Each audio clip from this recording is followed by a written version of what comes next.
A wonderful good morning, everybody, and welcome back to my channel. God Shadow here. And first of all, I wanted to apologize for the technical problems that I had during the last video. I think that was caused by not the new gear, but an update that was implemented to the program. So something just was bugged there. Um, yeah, so here we are, and I uploaded the other video on Sunday afternoon or something, and then not even 48 hours later, someone 5-0'd a league with the exact 75. And other than that, we also went for one, only being denied by Modo to the 5-0, which of course you couldn't see, but yeah, we mulliganed into Oblivion and also um, even then weren't able to play the game. So that was not so great. Drawing Loch overall, just an amazing card, but I do think after a little bit more testing that we want to reduce the amount.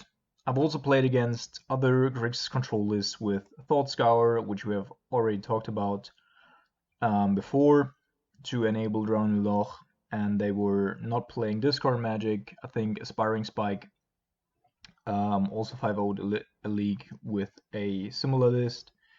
Um, I won those games, and it does have the weaknesses that we already figured out like a couple of weeks ago, where Thought Scour is just not the card that we want to be or on. Um, Discard Magic, pretty strong, and even with Thought Scour, you will still find yourself in spots where you just can't enable Drown in the Loch in time, either when you're on the draw and you're playing against Eldrazi or Tron or whatever. So Logic Knot here just helping out a bit, and Terminate as our reliable removal, just in case. Also post board, our opponent is just bringing in more graveyard hate. The rest of the deck remains the same. Sideboard, a couple of changes here. I brought back in Surgical Extraction because Jigsaw Jailer by itself is mostly not enough against Dredge. We need to support it a little bit, like on the big mana side and also on the fast interaction side. So that's perfectly fine. I brought in a couple more Fulminator Mages to henge against our weak spots in big mana matchups. And here, of course, also Surgical Extraction with Fulminator Mage for the most part is pretty strong. I thereby forewent the Alpine Moons, because especially against Eldrazi and against Tron, they just fetch out Blast Zone and kill the Alpine Moons, and that's that. One Damnation, just as a catch-all answer. We still have Blast Zones, etc., but sometimes a Damnation is just a nice benefit and nice to have. Alright, and everything remains the same. So let's jump into a league here, and let's go.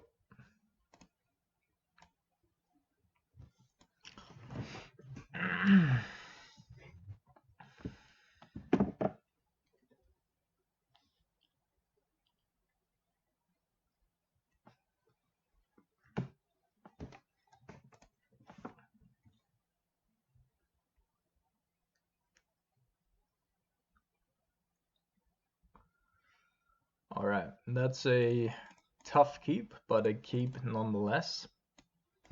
We'll be looking for blue mana sources practically all game long. And if our opponent is playing Tron here, then we do have a big problem, because our interaction is just not good in that case. But it looks like that is either not Tron or a very weird list. Alright, might be Jeskai control or something of that sort. I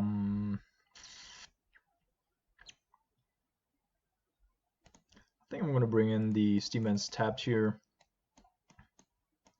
We might get caught by a Teferi, but if that's the case, then we can...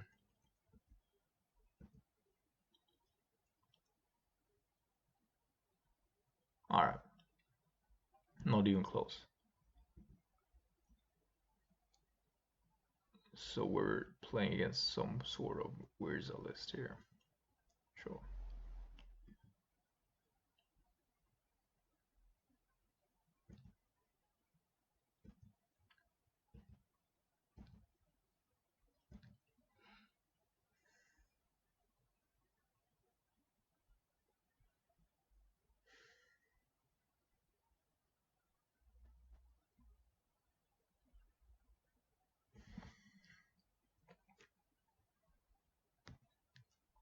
We'll probably have to wait until next turn to do something of relevance to that Sai. Hope that he's going for Urza here.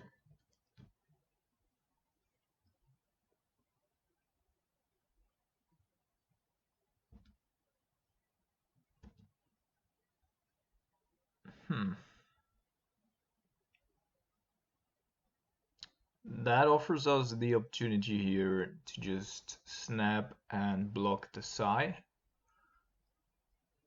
But then we can't deal with a potential Urza, so we're gonna deny ourselves the pleasure here.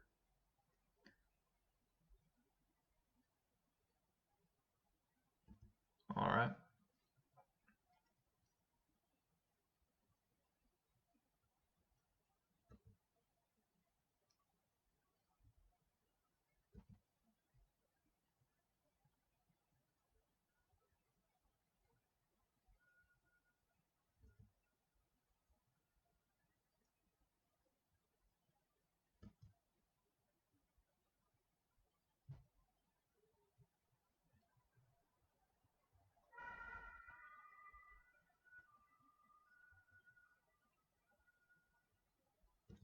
So I think we're gonna be very aggressive here.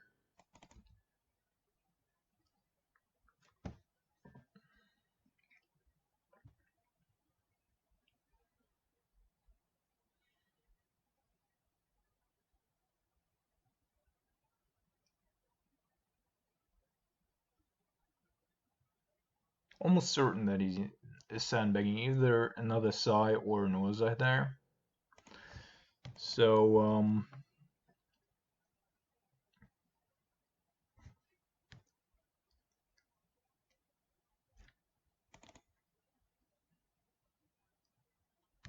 we can't deal with Norza. Like, we have to take a couple of more Thopters here. Meri, sure.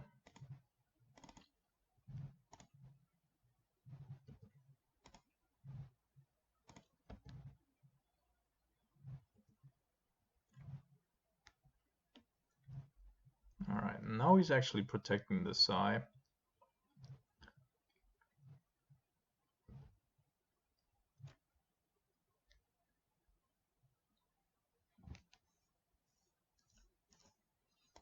And now we're gonna go ahead. Whoops.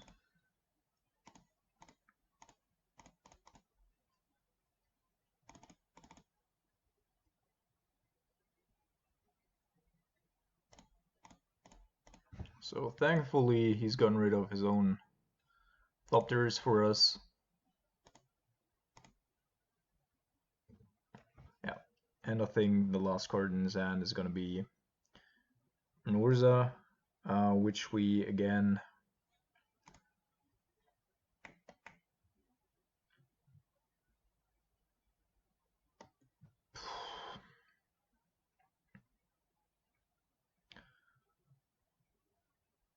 like if we went Snapcaster, Lightning Bolt DMRE or Emery or whatever,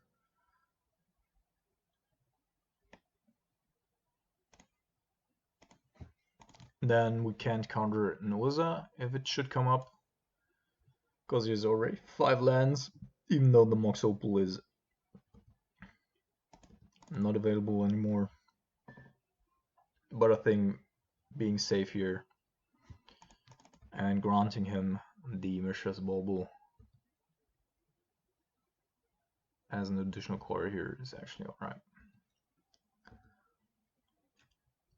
And that also provides us with the opportunity to go with the Colgon's command here instead of the Lightning Bolt. The only problem now would be if our opponent did have a Whir, but I don't think these lists with Emery are actually playing Whir of Invention, so never mind. That's definitely a Whir. No, it's Paradoxical Outcome. Yeah, sure. Fuck off.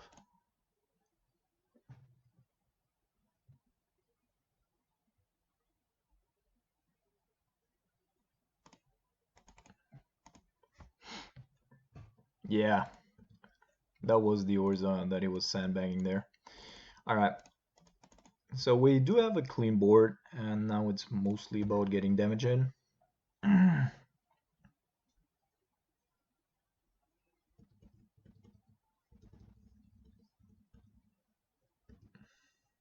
Didn't like what he had on top.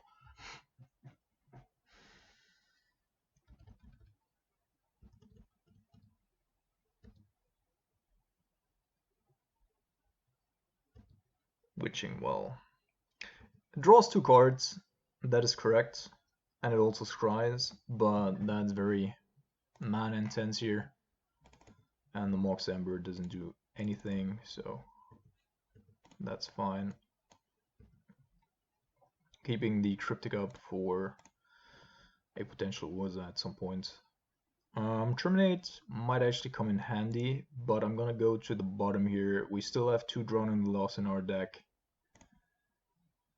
that we can also potentially draw.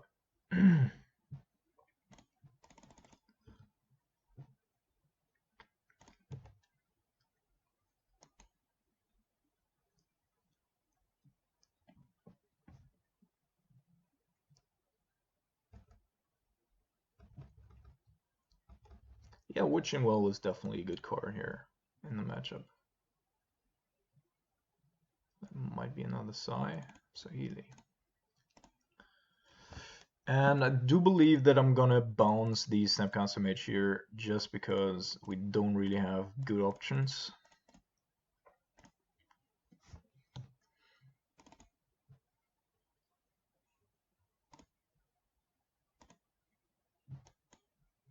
So the Mox Opal and the Mox Amber here both aren't turned on.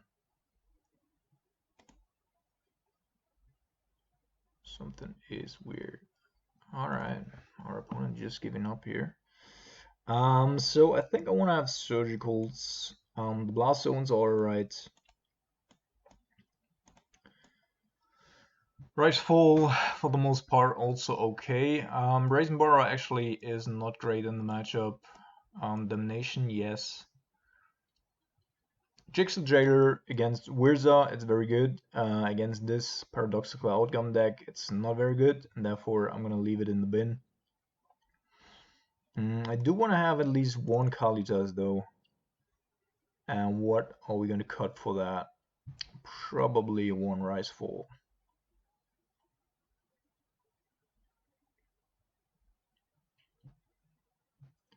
Force is important. Terminate will come in handy. Yeah, I think this way we're gonna go.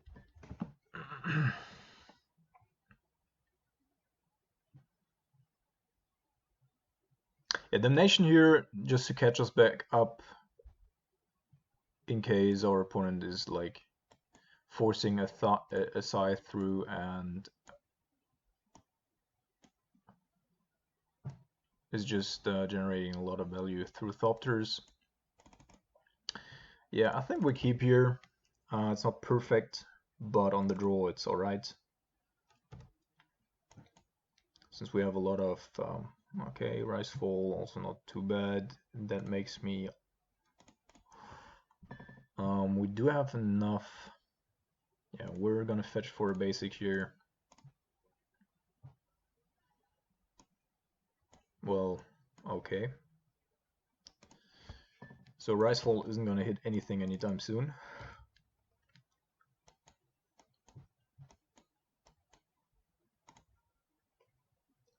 Sacred Foundry.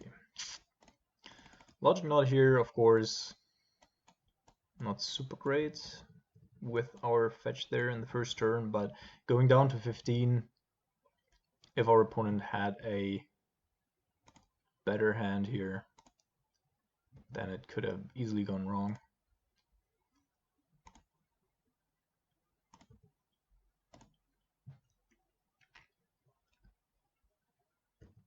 All right.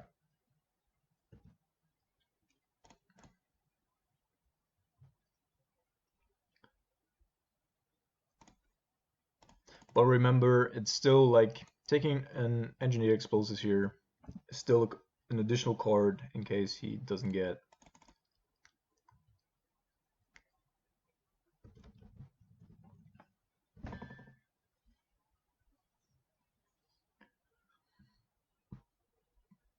That looks like Celera. Sure.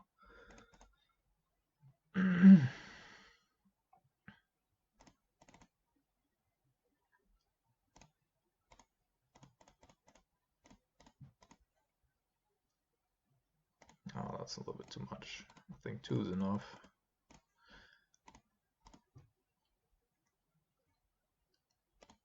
In theory, 1 would also be enough, but you never know if combo players are packing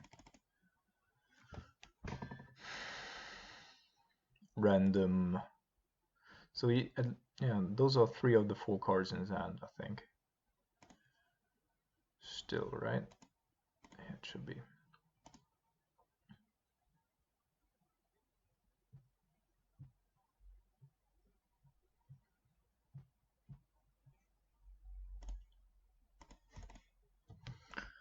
And next turn we can go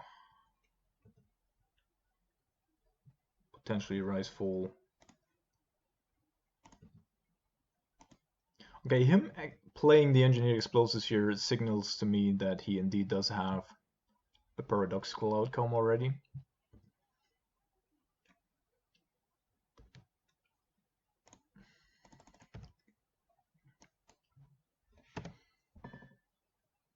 Next turn we're going to go with the Rise Full. We know that he does have 1 more land here in Flooded Strand, right? So now we're going to Rise Fall him, which forces him to play the paradoxical outcome that he does have. We do get a problem though if he also does have a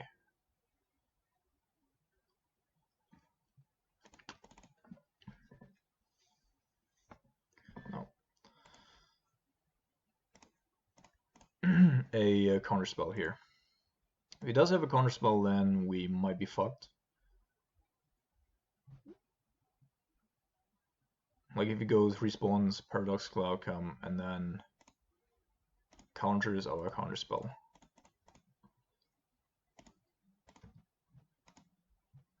Lord. Whoops. Alright, so Flooded Strand, Snow Covered Islands, 2 more lands in hand. That's of course not too great for our opponent and also not too great for us because we didn't hit anything there. I'm gonna shock again, just to have 2 Drowning Loss up, or alternatively a Cryptic and a Drone.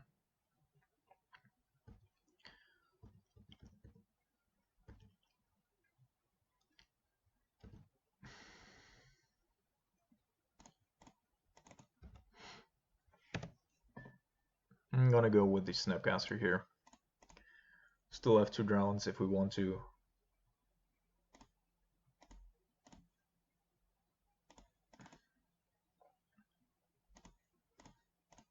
And I want to get the Snapcaster Mage down as ASAP, basically. Oh, you don't have another one, man. Oh, come on. I'm almost at the point where I want to let it resolve, just to have a target for the Thoughtseize and to not run into... Now he has a counterspell? Man, he drew counterspell and paradoxical outcome there. Well, that was pretty good.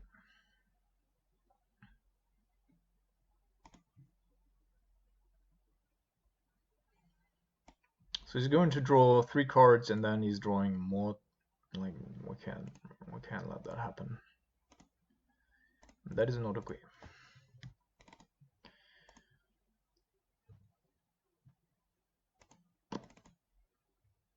Yeah, we know. All right. So already churned through a couple of his combo pieces here. I'm gonna wait a little bit because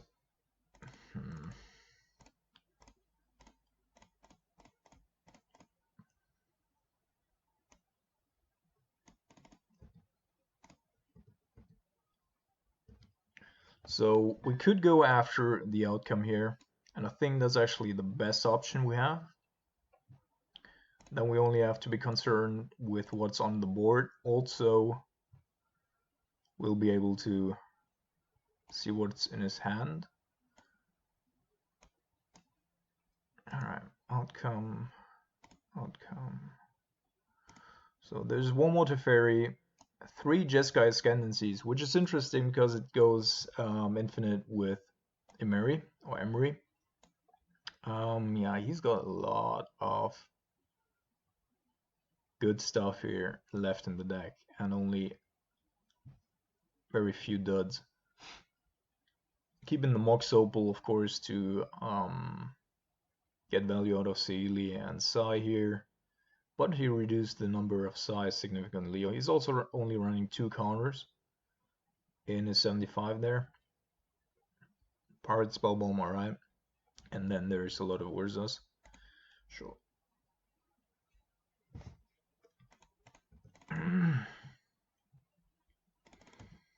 Yeah.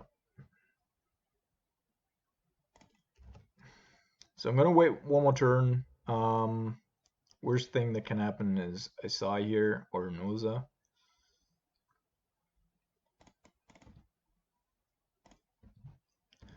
I'm gonna go with Inquisition here. Have a look if he indeed does have anything but this.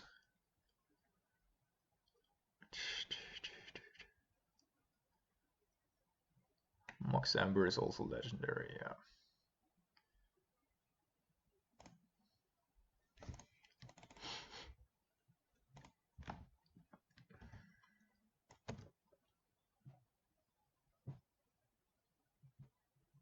Just guys can see.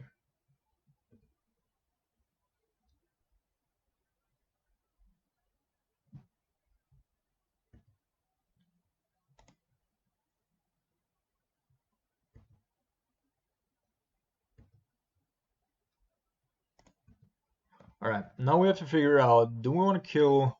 So the Astrolabes don't do anything anymore unless...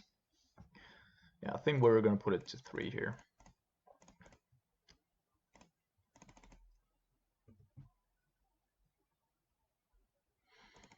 That's not really good enough.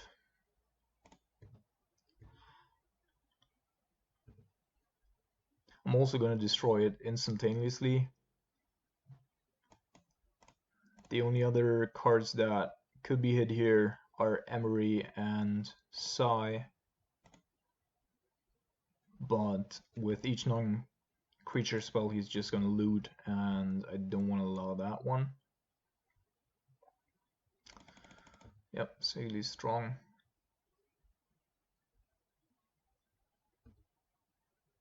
And an opal. Sure. That's actually pretty good.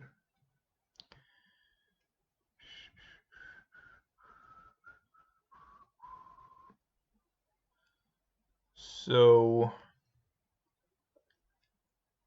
we could kill the Saili here, of course.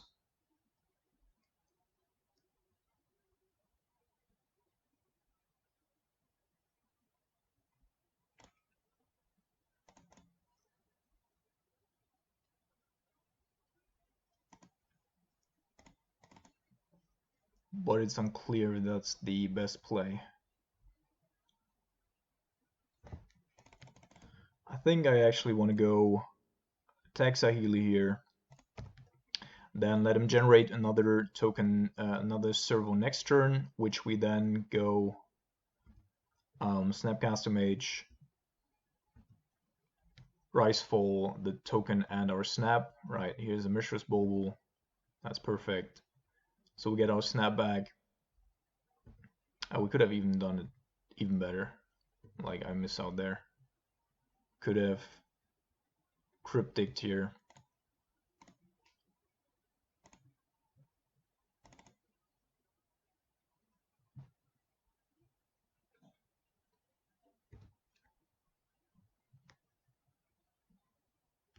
I just missed it because I was talking. That's actually also pretty good. Alright, so what we're going to do here is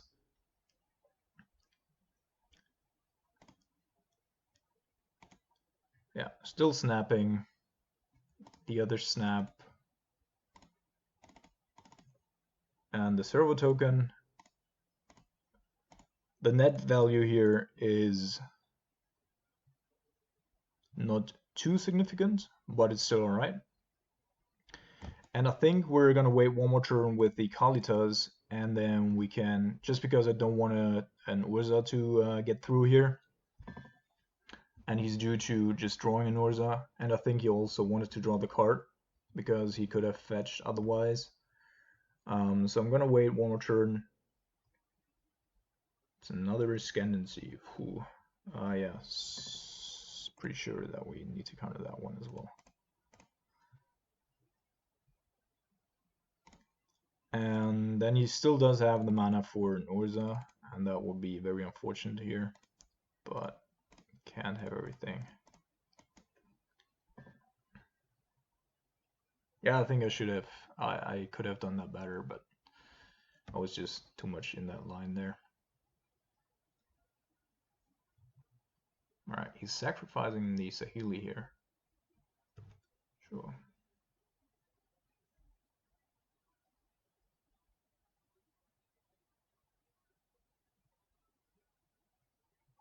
And has another Sahili. Alright. So let's attack Sahili with both, just to get it down to 3, which will hopefully be enough to kill her next turn with our Kalitas. And we still have a little bit of protection here.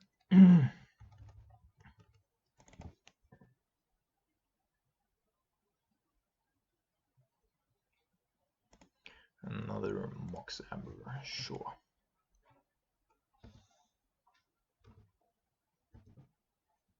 And since we have Kalitas on the board now, I'm not too worried about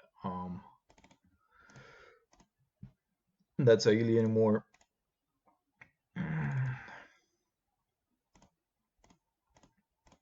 He has to block our Kalitas, therefore I'm just gonna attack him with the Snapcaster Mage.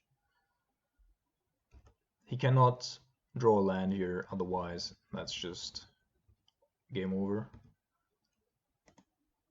He needs to have a continuous stream. Alright. That's game, I think. Could also bounce the Snapcaster here, and I think that's, this time around, that's just better. Counter and return that one. No, we can't. We don't have enough mana to replay it this turn.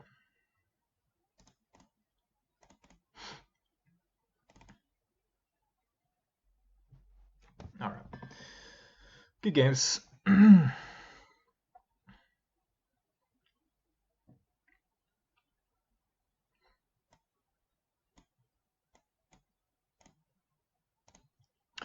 And in general, although the deck's very strong with paradoxical outcome, I think we're favored in this matchup and not favored pre-board against Wirza.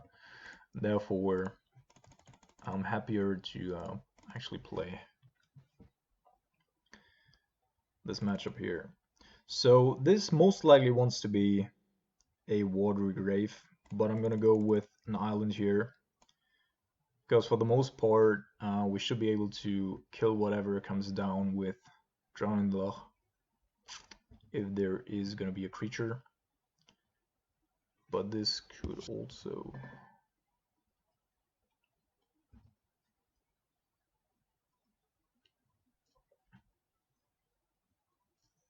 Alright, looks like Death Shadow this time around. Alright, without a play here. Good thing though that he's filling the graveyard all by himself here. Gonna put it to the bottom. No, put it to the top still.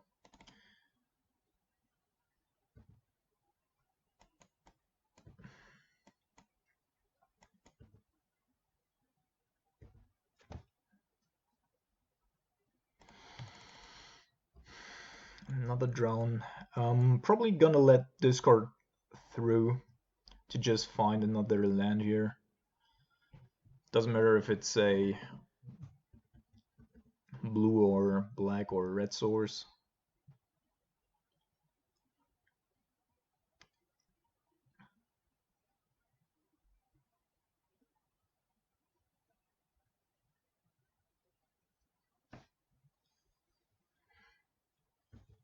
Interesting. It's John Shadow. Alright, so he doesn't want to go and run into our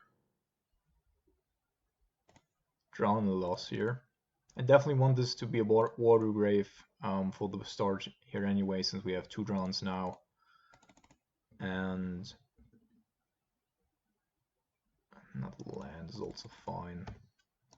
So now we're pretty good. We have either 2 drowns up next turn, or a Cryptic, or Drown and Terminate.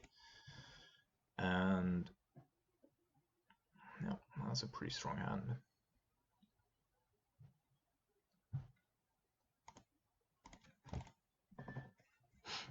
Although our opponent hasn't really done anything here yet.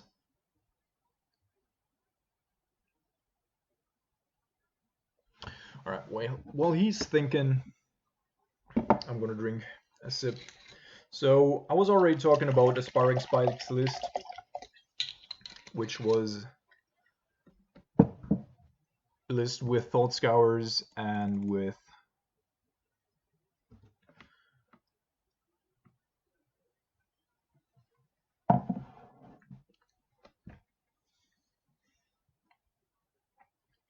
Into the Story, a 7 mana instant blue spell that lets you draw 4 cards.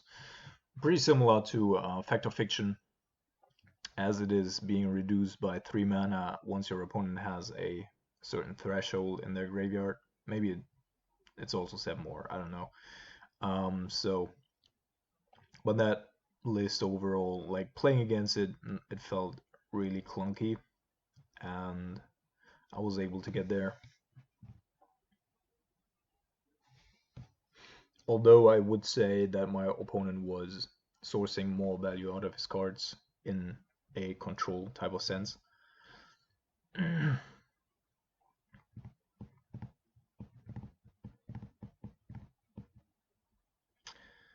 Alright, tough decisions here. It could also be a normal John list, not a Death Shadow list, since we haven't seen any end of turn Nurturing Peatland kind of action. Might be something like Grim Flare, but our opponent apparently is pretty unsure about what he wants to do here.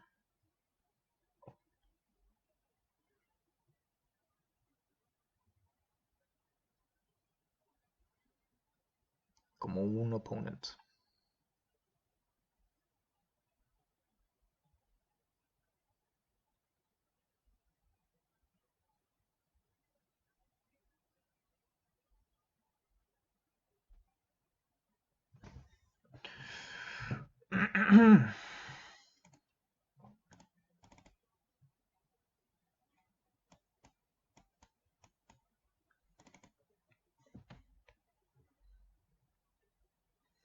Yeah. Somewhat the obvious choice here. Wouldn't have expected anything else. This is going to be Steam Vents to enable the rest of our stuff.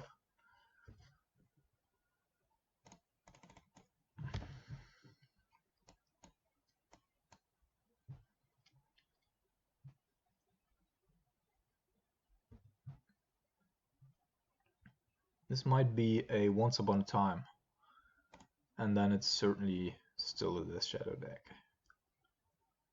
Because I think the new Death Shadow lists are actually running. Alright.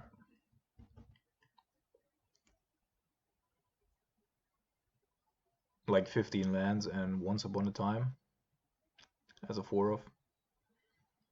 Talus Tracker. Well, we're definitely going to counter that one.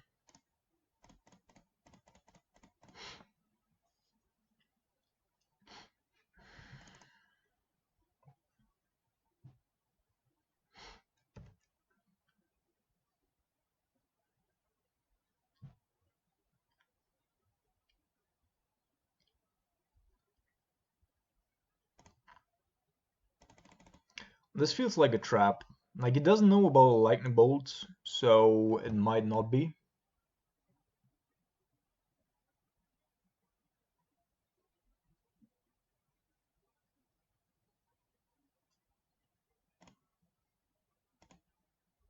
So what I'm going to do here is I'm going to go and Rise Fall him first.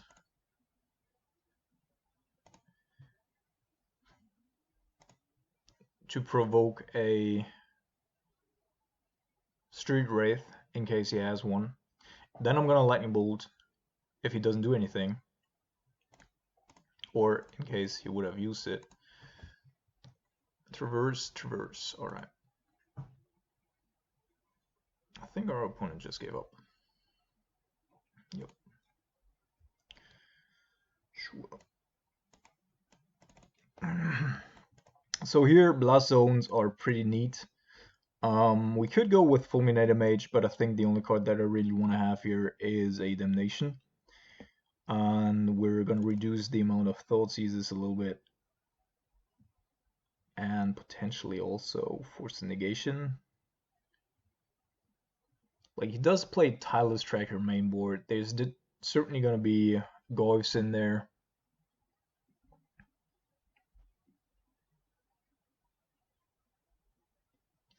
I think one Force Negation we're also going to go down and instead bring in a Kalitas.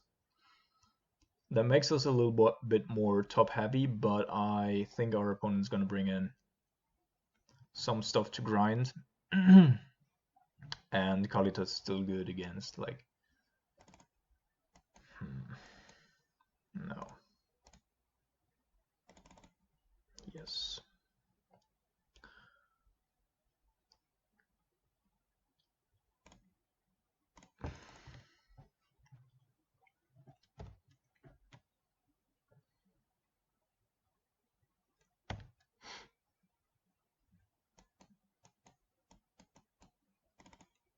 There's ones on up on a time, yeah. And while that's very good in the first turn and as the first spell, afterwards it's pretty clunky.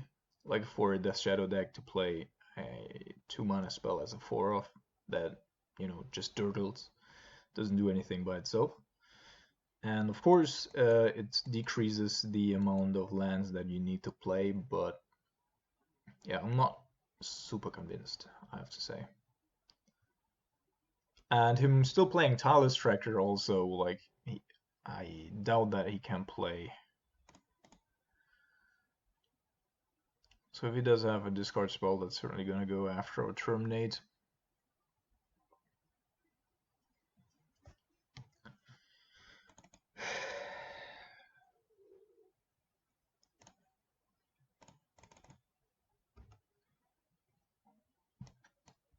The Street Wraith already pushed the Tarmogoyf to a number that we can deal with. Otherwise, it would be quite... No, actually, it didn't, right? No, it's a 3-4, yeah. So there's also an Inquisition. Snapcaster. can't forgo that one. Blast Zone is pretty good at some point. So it's no use yet to play the Blast Zone. On the one hand, not to reveal anything. On the other hand,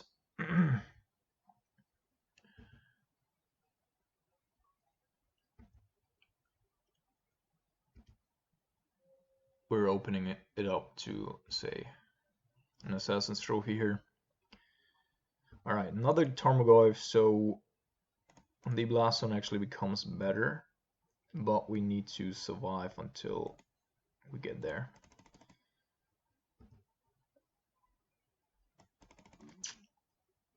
Brazen Barbara, I think is pretty alright here. So Blast Zone isn't a thing yet, but we take 4 next turn. Like, we bounce a Goyf, he doesn't have more lands, he has to replay the Goyf. Can't play a Death Shadow yet. So then we go with Snapcaster, get rid of Goyf, take 4 again, go to 6. Or block the other Goyf, and then we have a turn, like stay at 10. And then we have a turn we can pump the Blast Zone, potentially. What we could also do is just go snap, block 1, terminate, wait for 5 mana, and lightning bolt the other Goyf. Something like that.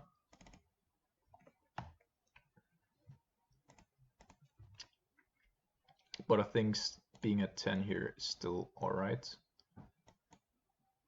He found an old land, which is a little unfortunate.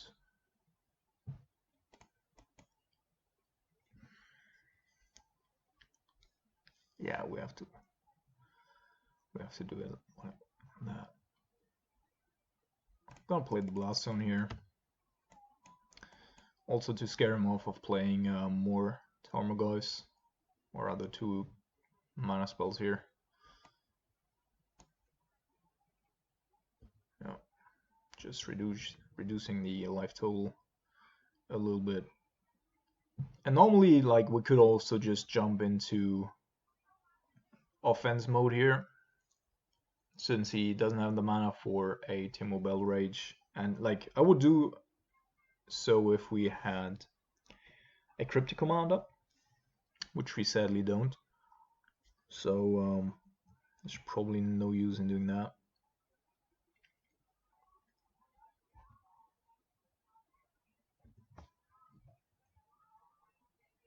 But let's see.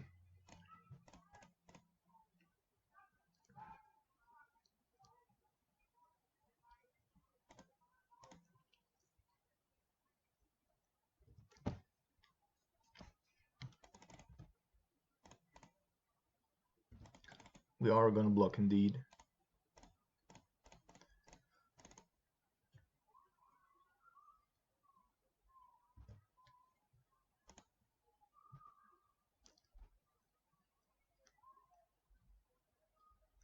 And then now we can decide on whether we have a way of getting rid of that Tarmogoyf or if we can actually race it, because he will be forced to utilize these new Nurturing Pea lands here. Alright, I was actually looking for a red source, otherwise.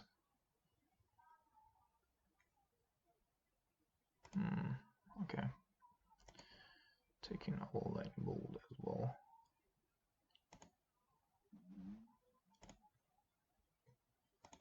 So might be a Death Shadow coming in here. With the lightning bolt, we actually would have had lethal there. And this is also interesting.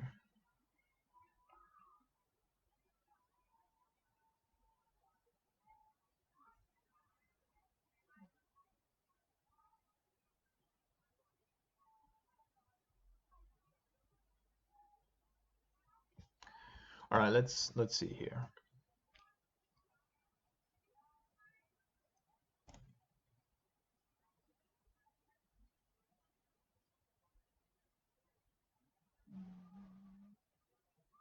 I think we shock, and then we go bounce the Tarmogoyf or the Death Shadow, depending on whether or not he reduces his life total. and then we play the Brazen Bora. The next turn, we have a turn where we just attack with Bora, and then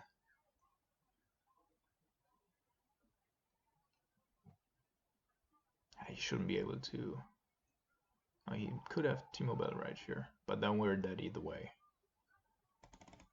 So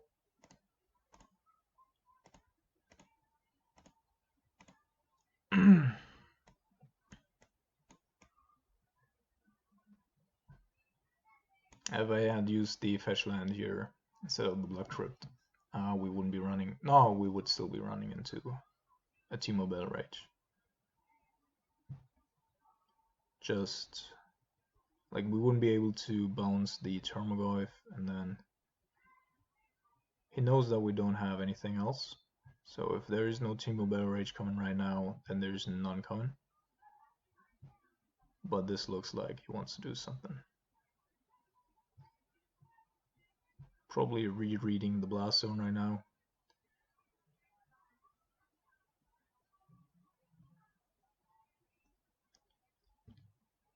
Alright, still alive, which is quite good. But we need to draw something.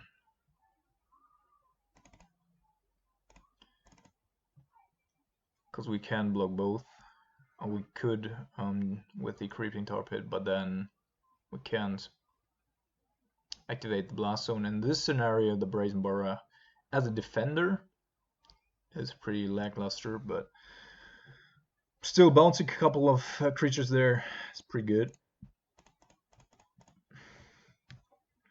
Now I would just like to see a Cryptic here, or a Damnation.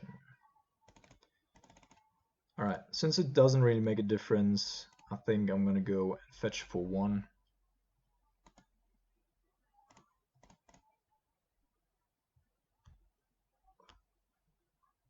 Oh, we have lethal.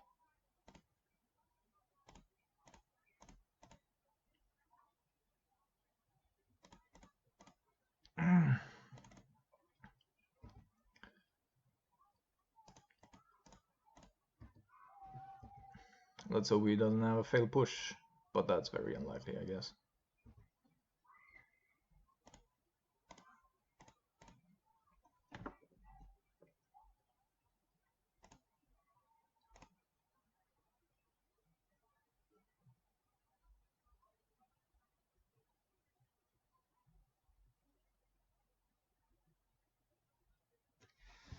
Anything else, opponent?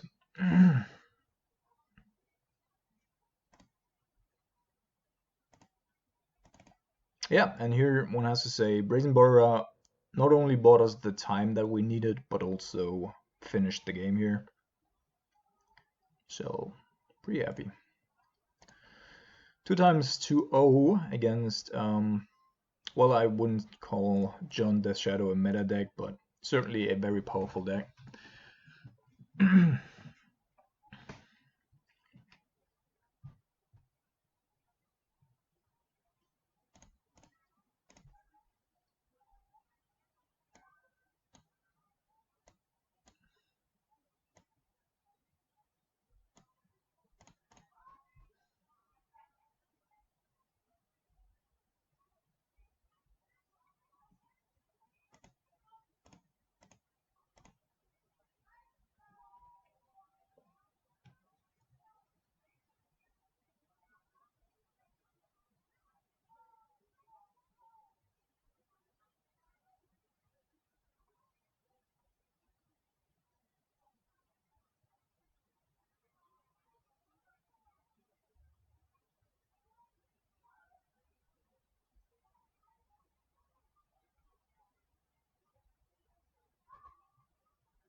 Alright, I was just getting like zoning out because it took so long to find an opponent here.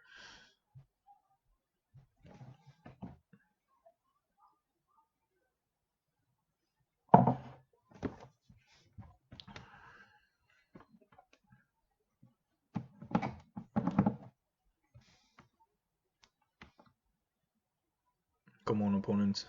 Don't leave us hanging.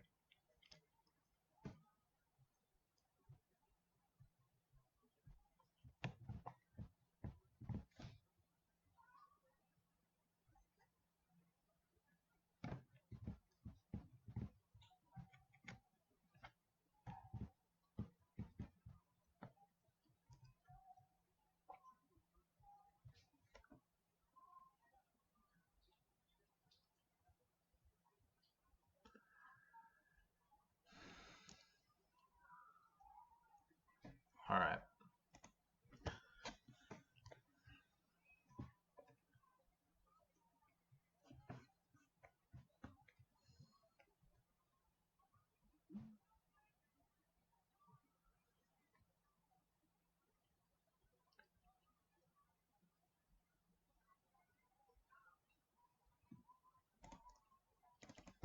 Alright, Fabrice. We are hopefully coming for you. But whenever I say something like that, we most of the time just lose.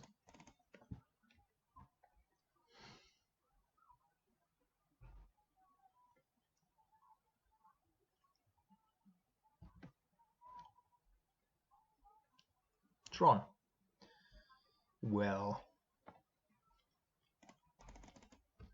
it might still be Eldrazi Tron, and I think against Eldrazi Tron our hand is not good, but yeah, that looks like Eldrazi Tron. Or a very strange Tron Keep. So I would actually like to use the bounce ability next turn, so I'm gonna put it to the bottom and just hope that there's gonna be a land somewhere.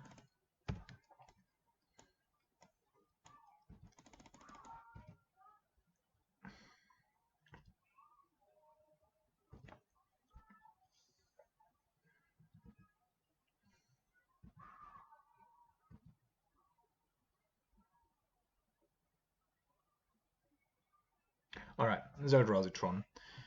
And as I said, if we draw a land here, then we might have a chance. Drown in the Loch, this is one of the matchups where Drown in the Loch really is not good.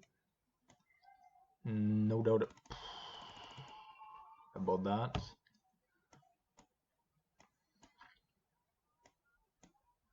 And I think we are gonna go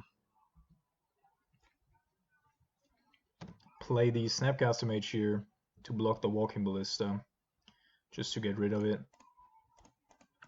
And we can't really get punished, like even if he's gonna play a Thought-Knot Seer here,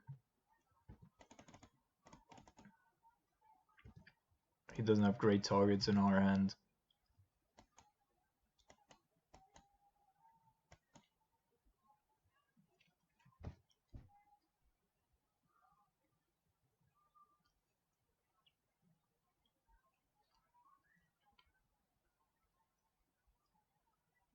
Yeah, Thought-Knot. If he doesn't take the Brazen Borrower, which I believe he does because that's basically the only card that we can play, then we can bounce it, of course, and get another card deeper into our deck. But for the most part, it looks like we're pretty fucked here.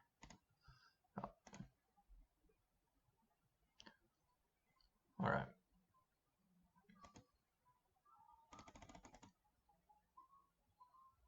So Drown isn't a thing yet. We could go with Thoughtseize and hope that our opponent is...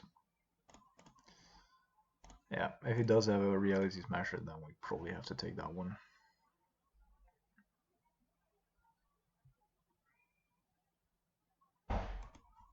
Or another Thought-Knot.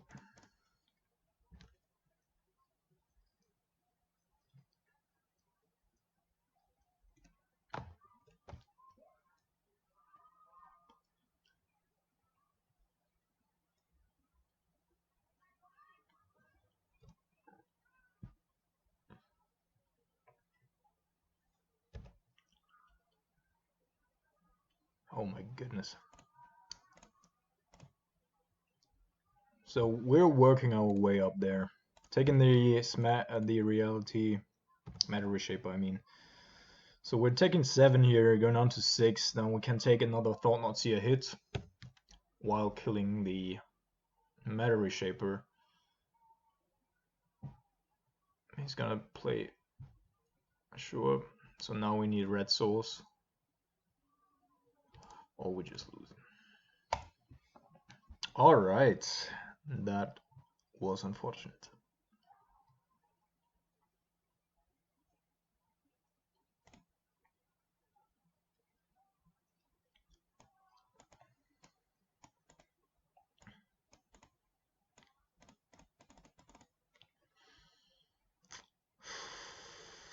We could actually be thinking about getting rid of Drown here. It's really not so good. But being on the play, so I'm gonna cut a Blast Zone because that's not great. And I'm probably gonna cut Thoughtseize. Yeah. And should we make it to a game 3?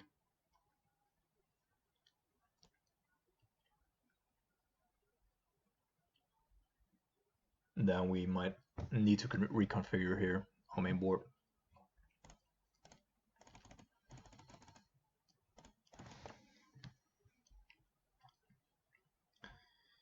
Keep mostly on the back of that Kolaghan's command to hopefully find and destroy. Expedition map is already pretty bad. My goodness, too many cryptics here all the time.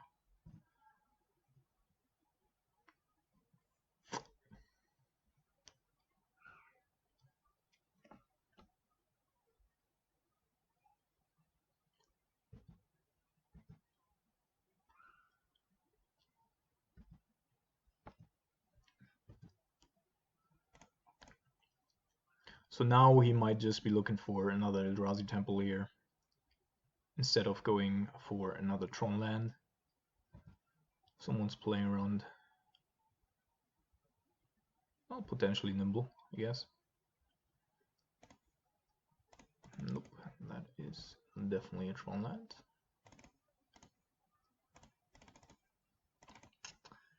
But do we want it to cost him the temple or the mine?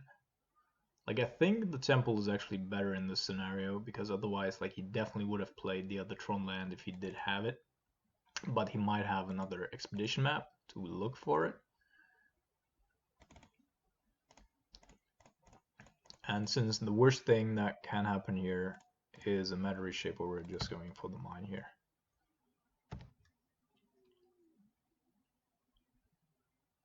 If he does have another, yeah, he did have another map. I thought so. Alright, so we're gonna return and destroy. And then we have a couple of good cards in our hand, even if he does have Thought Not Seer here.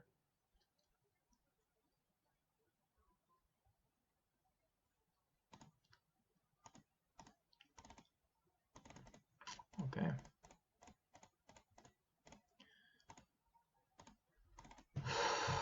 So both are stuck again. But this time around, I think I'm going to go for the Eldrazi Temple here.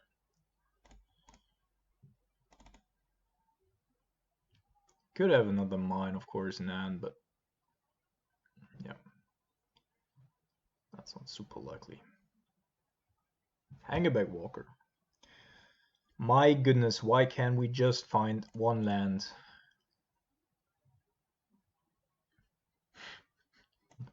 Yeah. Alright, once he gets to basically anything, we're pretty fucked here. I do believe that we need to take a Reality Smash here, probably, though. And deal with the Emrakul at some other point in time. That's pretty far off still.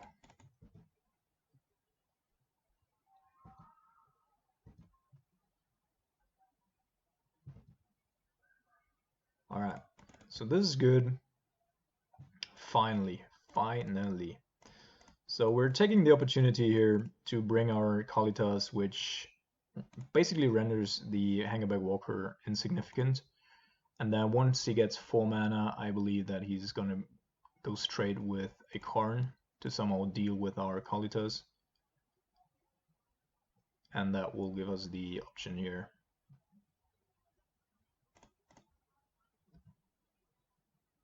No clue why he attacks. Okay. But that is still alright. Ta-dum!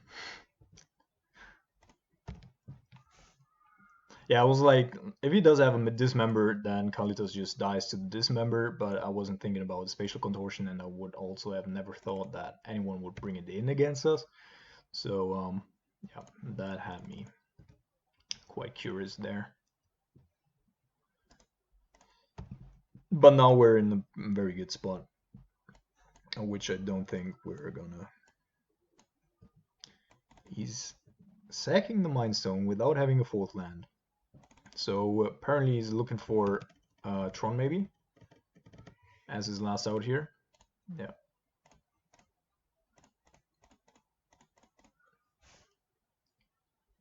But I don't really want to have Emrakul coming around, so another Mind Stone, sure, and I want to finish it. So 5/5, yeah, it's over.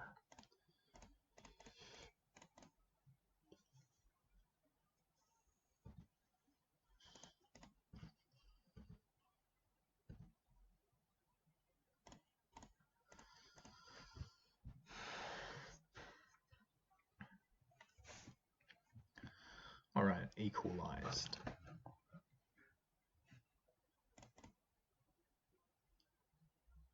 So since we know now that our opponent's actually playing Emrakul, I think I'm gonna bring in our other Thought Seize again.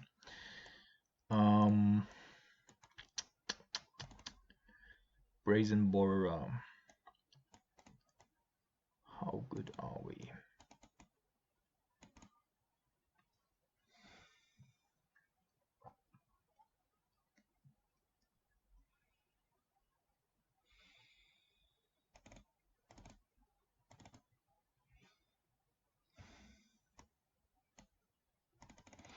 I'm playing around a Chalice of the Void here a little bit by reducing our 1-drops, which is most of the time the most likely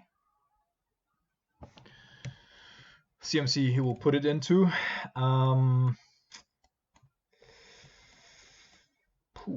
That's a borderline hand. We're gonna keep, but it's gonna be difficult. I'm basically hoping that our Brazen Borrower will buy us a little bit of time and that he does not have a turn 2 Thought Seer here off of 7 cards in hand. Alright. Yep, Mana Reshaper, sure. So this needs to be a Water Grave, although I would also like to have another Water Grave, I guess. So...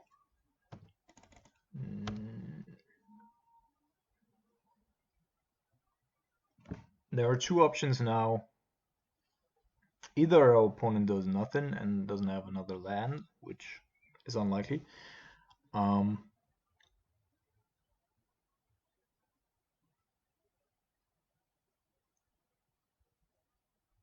Okay. Can't counter it, sadly. But we can go after... So now, since we know that he's just going to go with the Expedition map, I'm just going to bounce that one. So we don't take any additional damage. And then we're going to go after... I don't know. The mine, the power plant. Last time we took the mine.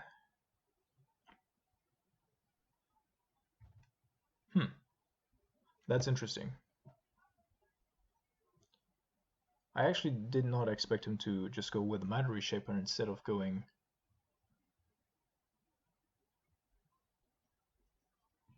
But I also don't really care.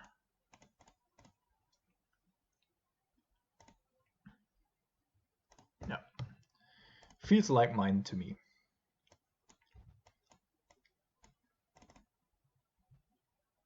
So this is a reality smasher, yeah. We're taking 8, and that's bad, of course. Then we're going down to 9 due to the watery rave, but then we can deal with everything at the same time. Hoping that our opponent does not find another Tron land off of that. Okay, Blast Zone is not perfect, but is fine to a certain degree.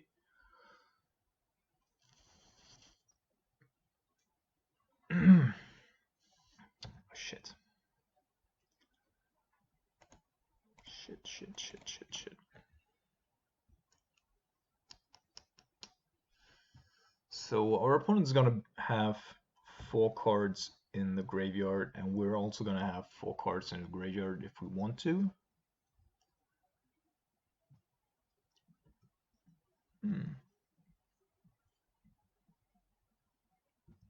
So there can be a payoff. Like if he doesn't do anything here with that expedition map, then he just can't have any payoff in hand, and therefore we're just gonna try to still go after that Tron.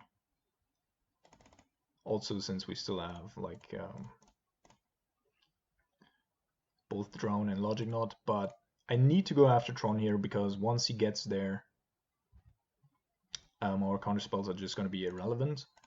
At least the Logic Knot, while Drone gets better and better. So with 6 already there, could he go with Emrakul? Like he has 1, 2, 3 card types in his, but it's not being countered yet. So I guess there's no.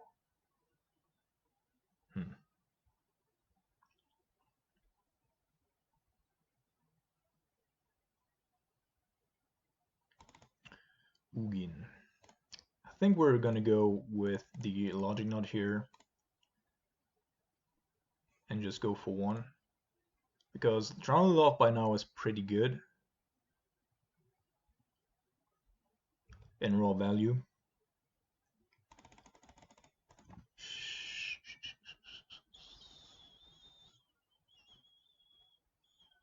Oh.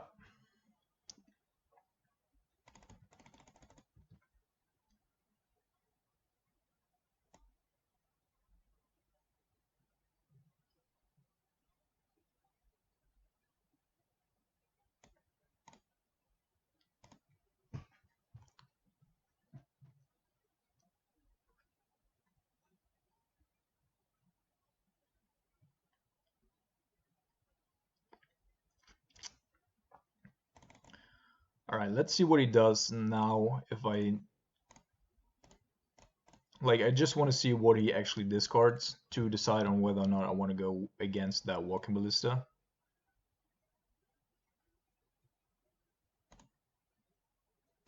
Because we have Snapcaster Mage afterwards, and he can only pump it once, so Spatial Contortion, sure.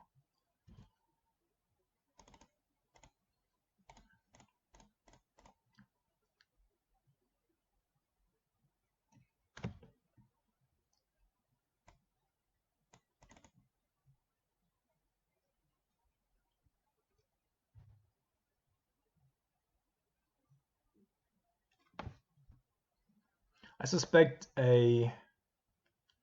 some sort of Karn being in his hand.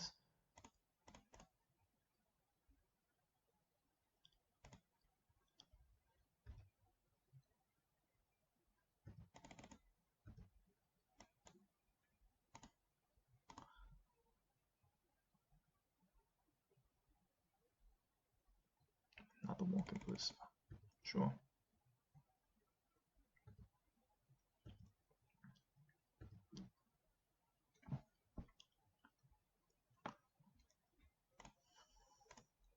So we're going down to 5 now.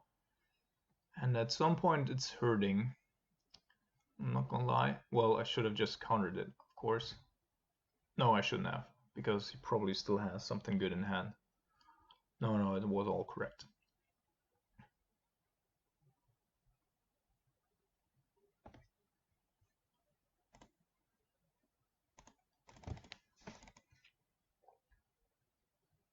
So let's see, if we go Snapcaster... Oh, I'm still on wait.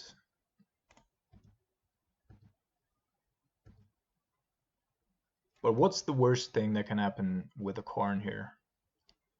Could also have just... I don't know, All's Dust? 1, 2, 3, 4. Yeah, I'm gonna go with it. We can deal with the Blast Zone and then...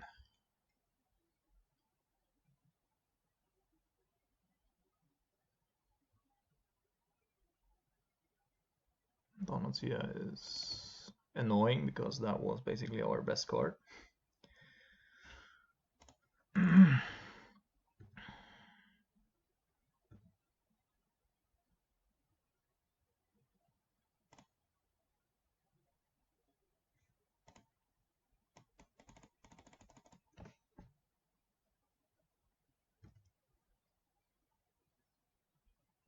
Cryptic is pretty good.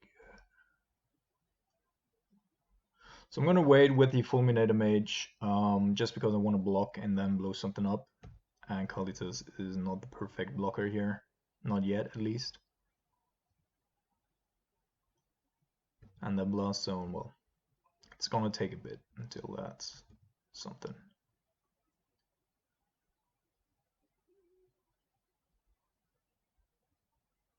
Seven. Now we go with All's Dust.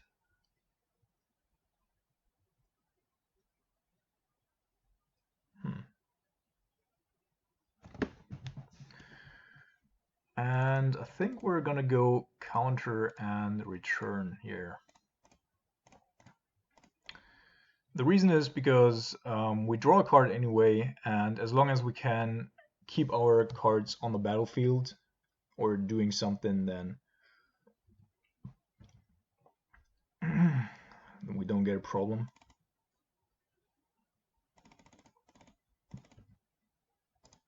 So it wasn't All's Dust that he was sandbagging there all the time. He's gonna take our Inquisition, but I think everything else is not too relevant.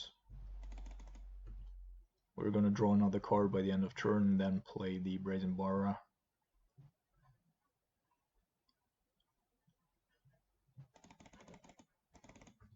Yes.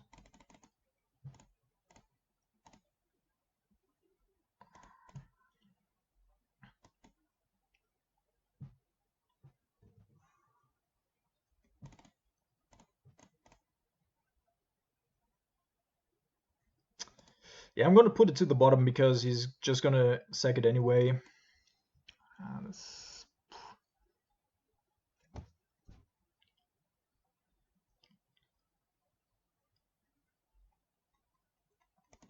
Yeah. We still have a couple of Drone and Loss in the bin there, so that's fine.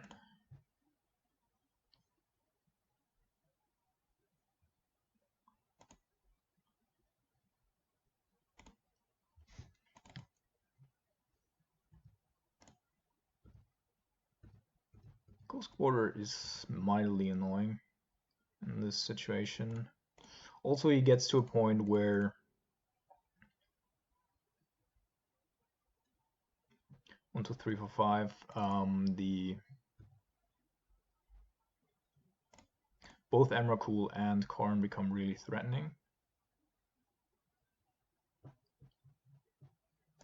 Nope.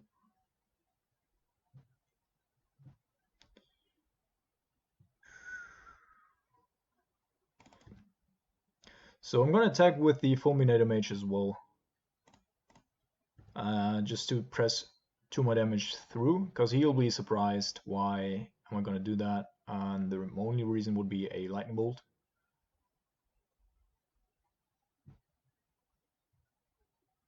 Yeah, and it's basically free bluff here.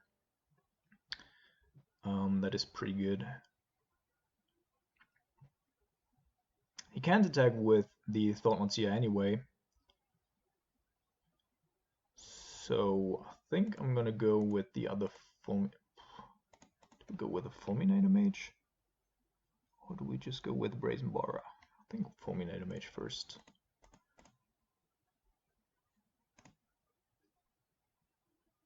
How do we lose next turn?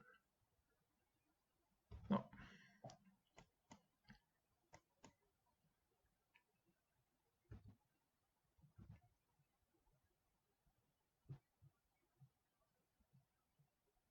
Because even if he comes down with the Reality Smasher here, like he can't kill us, and he's just going to be dead on the backswing. And he's already got 2 Walking Ballistas in the bin, so let's see.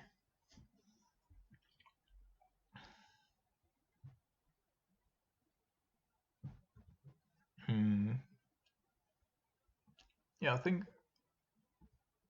he should be dead here, right? Seagate Wreckage, yeah. Get a redraw.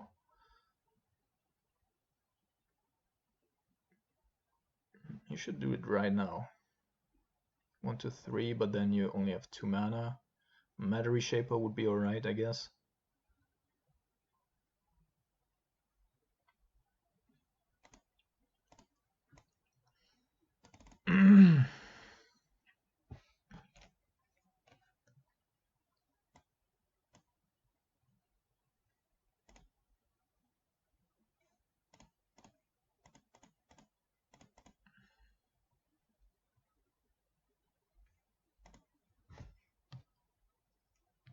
Yeah, now we got very lethal.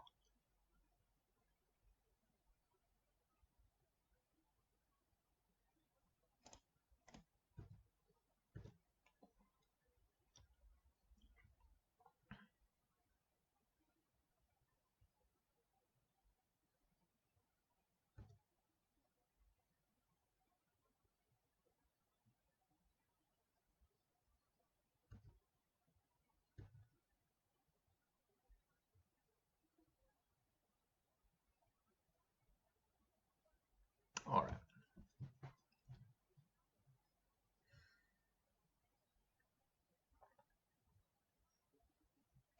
Alright, 3-0 once again. I'm gonna take a quick break and then I'm gonna be back with round number 4. Alright, I'm back and fresh as one could possibly be, and therefore we're jumping into round number 4 here. After a pretty decent start. So what else did I do besides Grixis? I was playing Azorius Control, which was just a disaster, both in types of gameplay and outcome.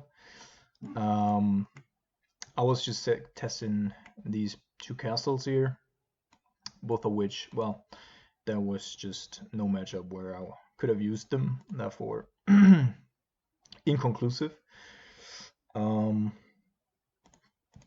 Yeah. Then there's also Azorius Stoneblade, which is a decent shell, but has the same weaknesses as Blue-White Control, and therefore I don't really see why anyone would play Blue-White Stoneblade. Might be a little stronger against other control decks, but other than that, I wasn't too convinced. Why is it taking so long today to actually find opponents?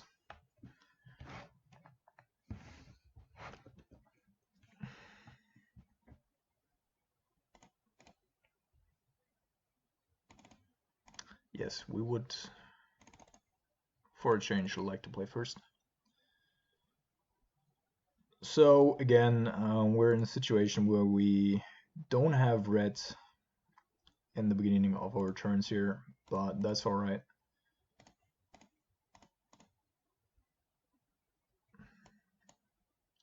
Oh no. Oh no. So this is 10 damage. I took 3 myself right there.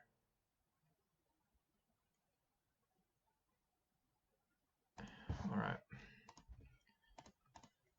Taking the other Eidolon with our Inquisition here We do have a lot of counter magic in our deck, so let's see. Yeah, burn with the current iteration, not the best for us. Scalding Torrent here is pretty good though. Let's see.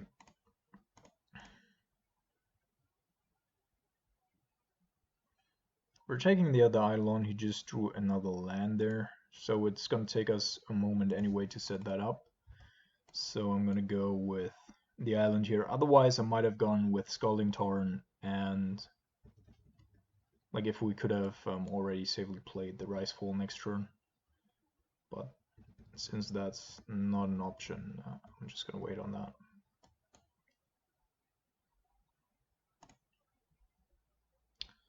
So Inspiring Vantage, this one he just drew, and therefore probably also going to be hit by a Lava Spike here, and then there's a Boros Charm left in his hand.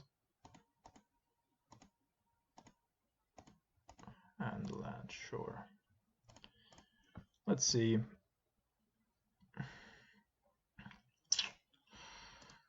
Putting that one to the bottom. Drawing a little bit too much. Too many lands here. So Force of Negation is probably going to protect us for a turn. Therefore, I'm going to fetch already for a mountain, and hopefully our opponent is going to save his spells a bit. Cracking the Sunbaked Canyon.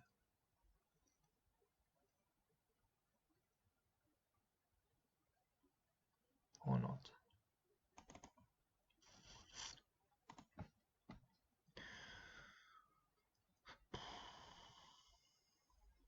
Yeah, we need to let this pass since we can't allow the Boros Charm to come through.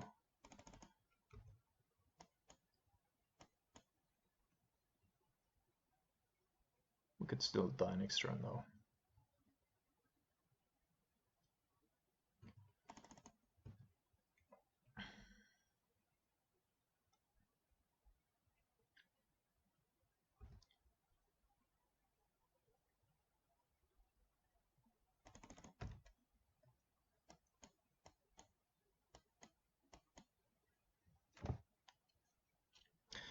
We have a couple of good counter spells here, but we will have to stay alive for quite a long time to turn this around. And him destroying mana here also doesn't help. So if he goes Crag 2, Boros Charm, have another mana, there is nothing really that I could pitch here, except for maybe the Cryptic Command. Well, we can also pitch the Rise-Fall, so that's fine.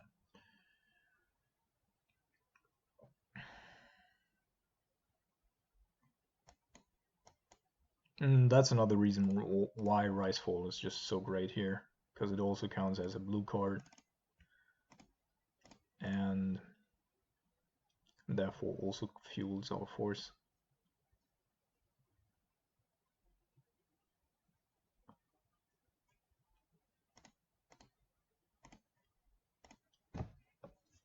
And then we have 2 counter spells left, and as long as we do not run into another Boros Charm here,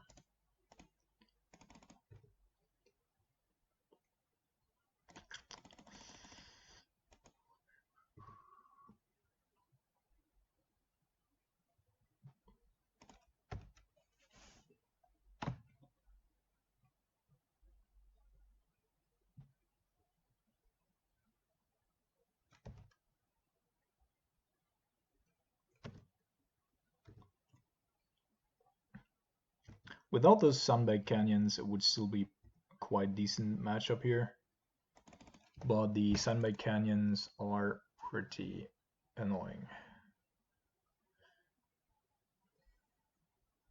So what I'm going to do here, I think, is I'm going to play the Brazen Borra,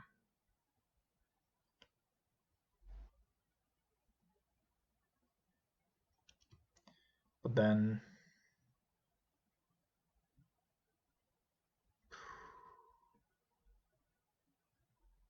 if he does have 2 instants, then we're just dead.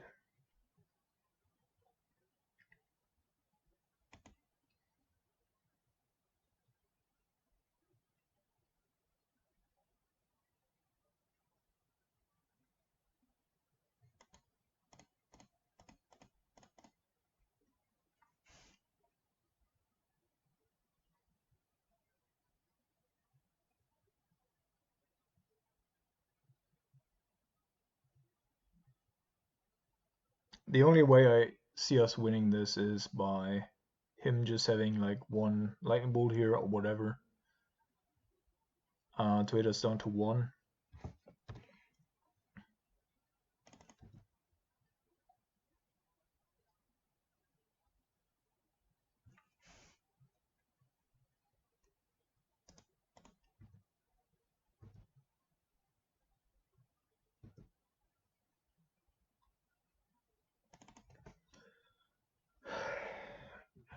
Let's think about this.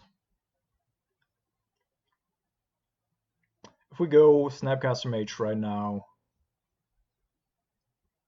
we have lethal next turn.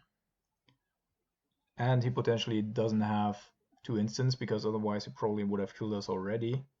So I'm just gonna go with the Snapcaster here because that also protects us from a creature off the top. And if he does have a Soul 3, then we might stay alive.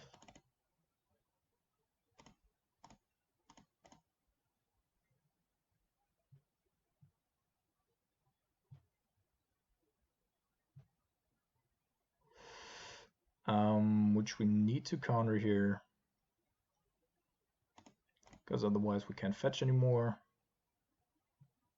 If he does have another instant here, yeah, we're dead anyway. Sure. But then you could have also killed us end of turn.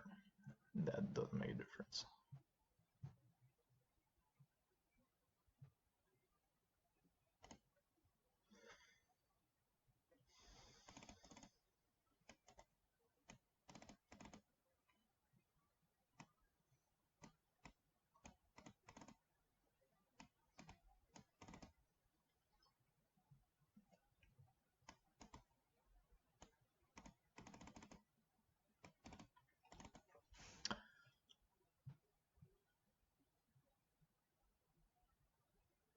Yeah, only chance there was to find a Square the Critics countering the Lightning Helix and then him just whiffing for a turn.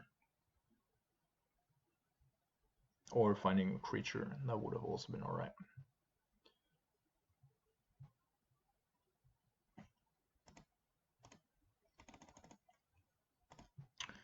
Great.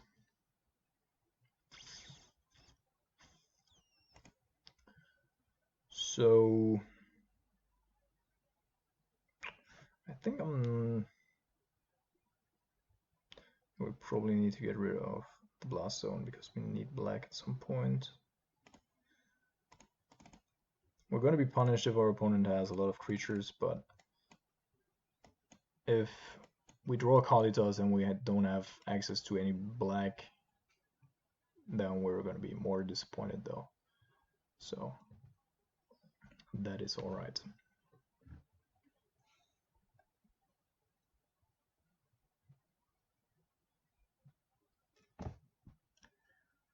Swift Spear for 1.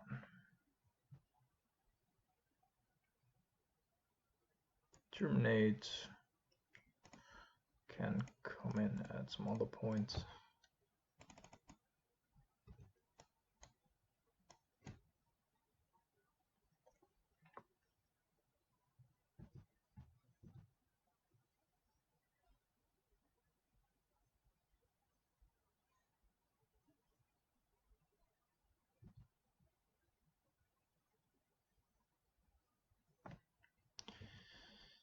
All right.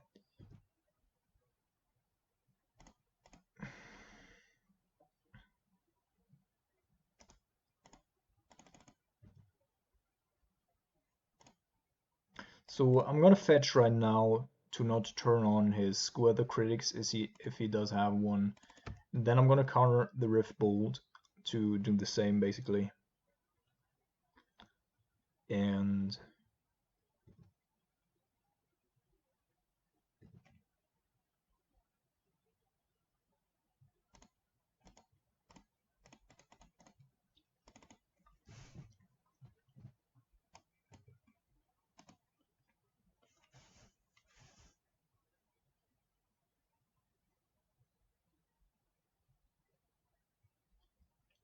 sure.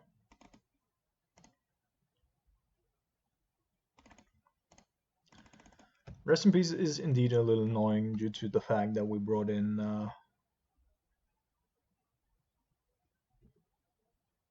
Grim Lavamancer, but overall I'm always happy if my opponents playing Rest in Peace. And here, of course, playing 4 Drowning Loch would also hurt us significantly. Therefore, another reason here.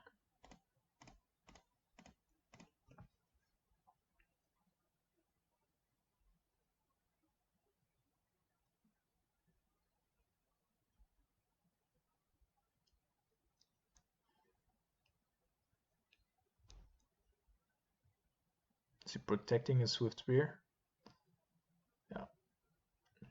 And I'm fine with that. Like, that's just 2 damage instead of 4. So, that is alright.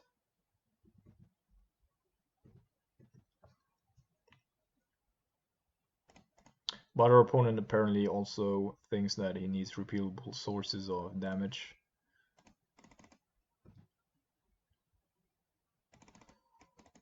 Another Force of Negation, alright.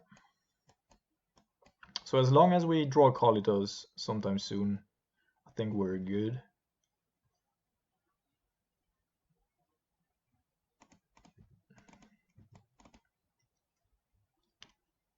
But we need to find some way of getting onto the battlefield here.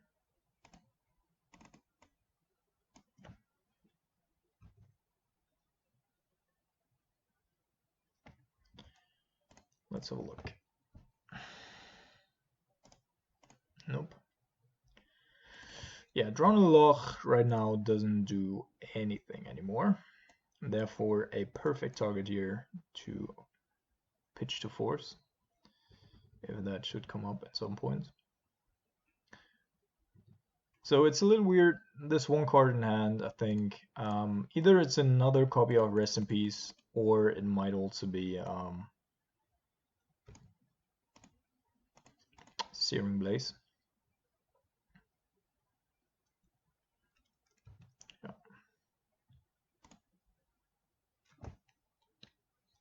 There we go. And now we still have Force of Negation up as a protective measure. So that's going to be pretty difficult unless he has a path to exile right now. And that is not the case. Yeah. Our opponent conceded to our great Kalitas power.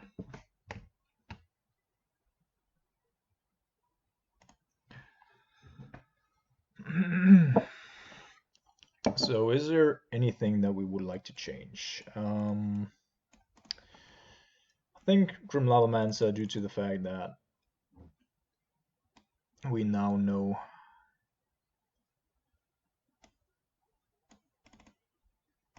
that he's playing Rest in Pieces, I don't want to be caught with too many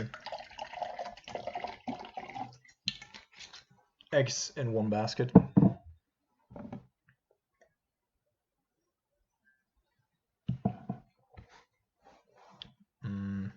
Nope. This hand is gonna get us killed.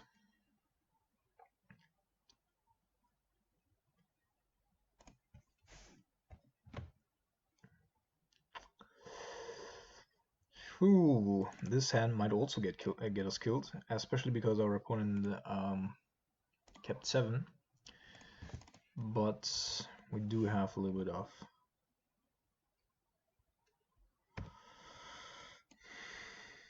Alright, now we need fast removal. Logic not, isn't it? Alright, normally I wouldn't do that, but I think I'm gonna go Fetch Shock here.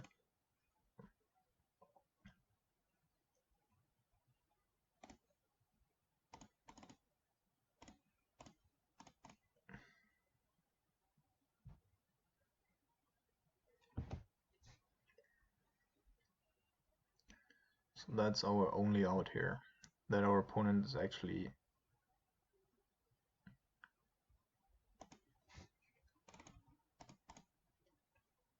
potentially a little bit light on mana. So we could, in theory, bounce the Goblin Guy next turn, then play the Snapcaster Mage the turn after that. Now we're down to 10, and we can't take any more damage. We're just not getting any lands here. Alright.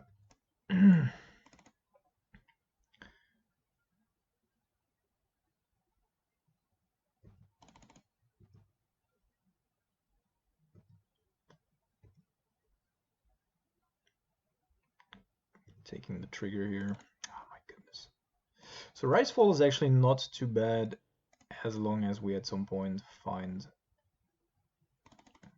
another land.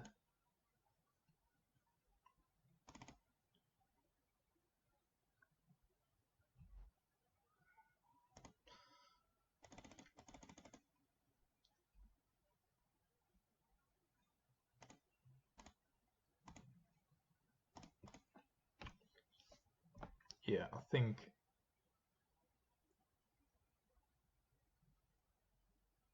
we're gonna go with the Snapcaster Mage here.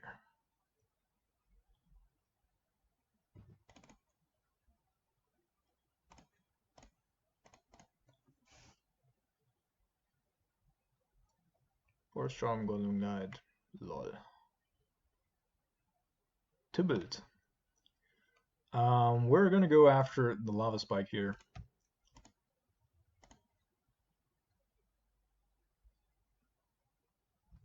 Make our Snapcaster really count.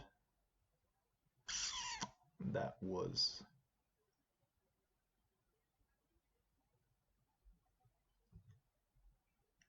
pretty darn bad. Oh my goodness, why do we have so many islands? Snapcaster Mage, yes. Put on top.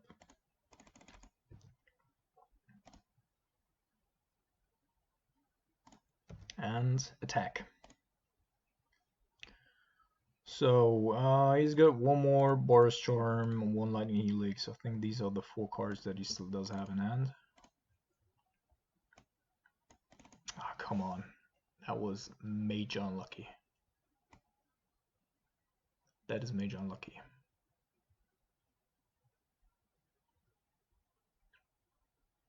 Now we either counter this one with our Logic Knot, or we go Snapcaster and see if he does blow up our Snap with the Lightning Helix, which would mean we take 1 less damage. My goodness. Kolaghan's command might actually be good here for us, since he knows that that's not going to be helpful. Yeah.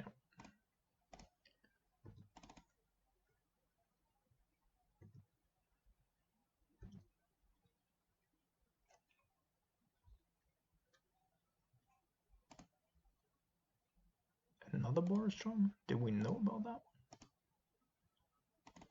Yeah, that's really bad. That is really bad.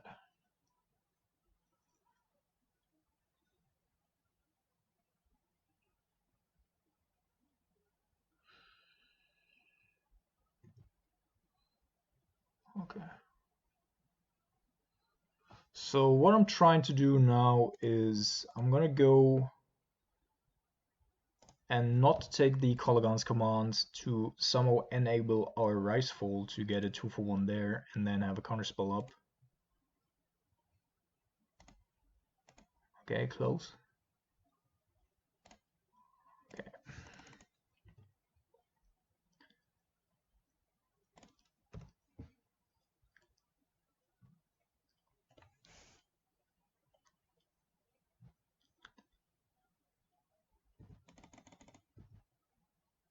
But if he finds a 1,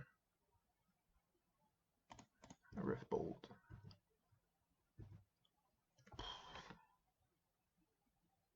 Yeah, we cannot get rid of both. Just cannot.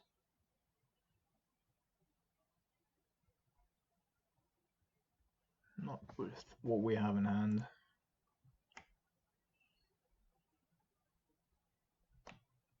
A devil creature token, okay.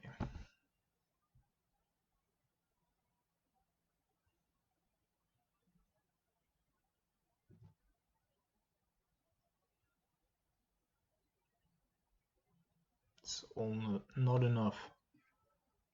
Like we died to a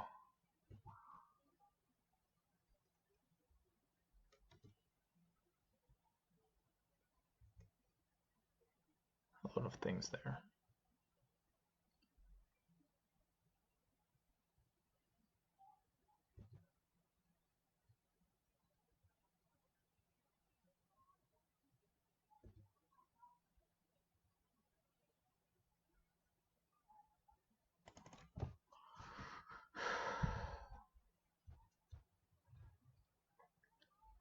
We also can't really do that for 4, so I'm gonna go and just counter draw.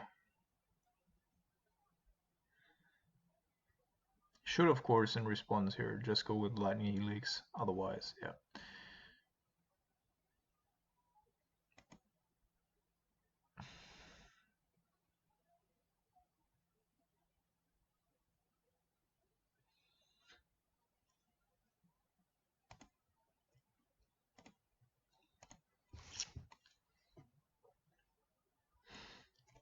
That was unfortunate.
Alright, welcome back to the last round here, and again, we're just...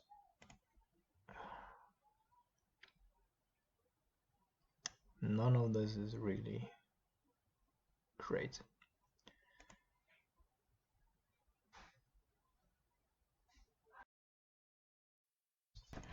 Alright, so sorry for that. We're back here, and hopefully we're playing against something that is creature based. Lucky us. So we could just bounce it with Brazen Borra, but for the 1 mana spell here, I'm just gonna go... Well, actually, I'm gonna wait.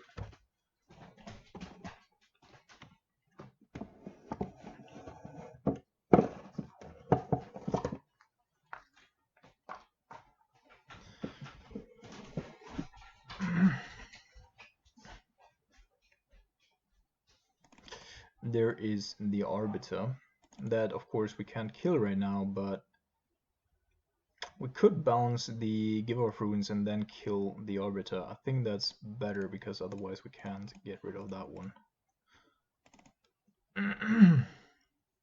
And the Giver is still a fine target for our Kolaghan's command at some later point in time.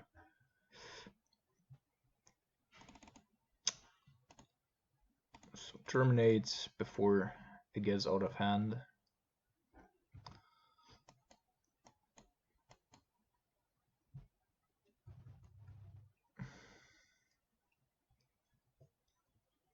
Another Arbiter and a Ghost Quarter, and now we're fucked.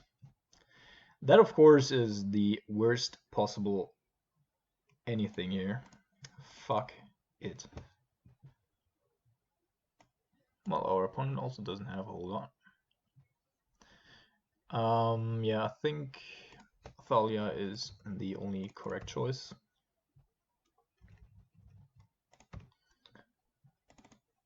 Second fucking Arbiter. And now Nildrazi Temple, yeah. Alright, opponent. Certainly.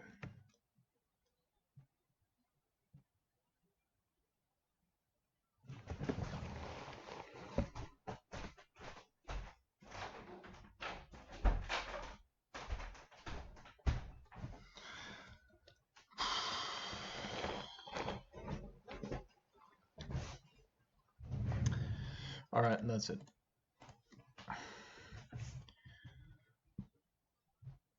Unbelievable.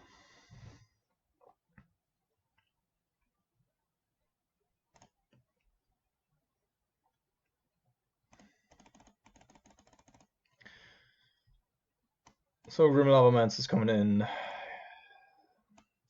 Thoughtseize is actually alright since he's playing Eldrazi. That is also good. I want to have these three though. Brazen Boar is alright because it gives us the leverage in the early stages of the game that we need to catch up with our big mana spells.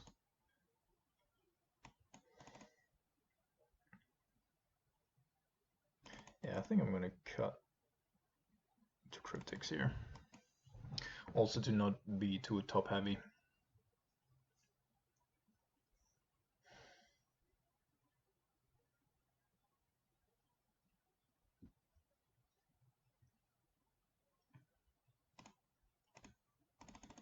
My goodness.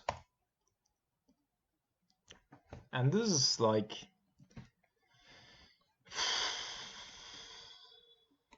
Alright.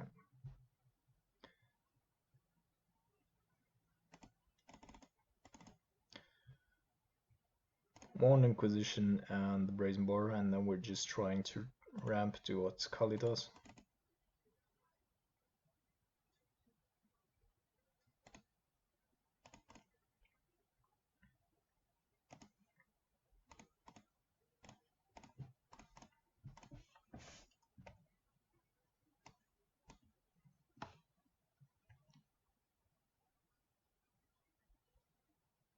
Well, at least our opponent's hand is quite slow.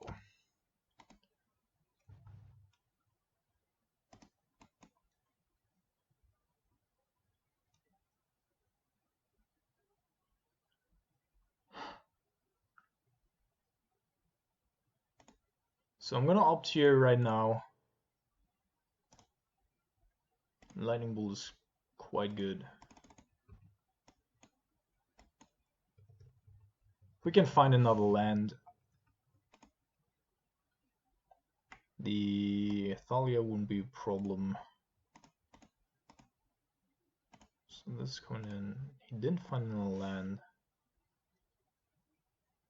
Alright, so Kalitas is coming down next turn. And he won't be able to go with Thalia before that. And afterwards we have a removal spell. Let's see, maybe it's good enough.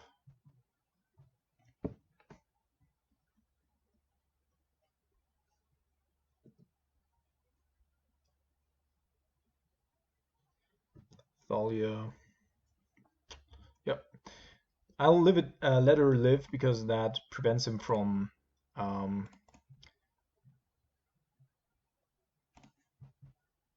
pathing our Kalitas, and that should be good enough here. And then we can go after Thalia and the Bylon 3, so that this one's cut out.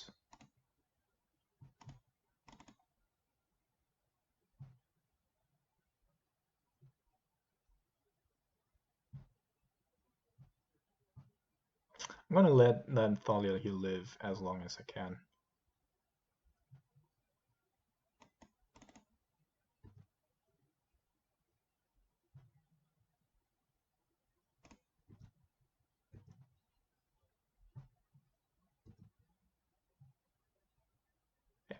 Filing in the other Thalia, of course. Destroy target artifact and kill that one.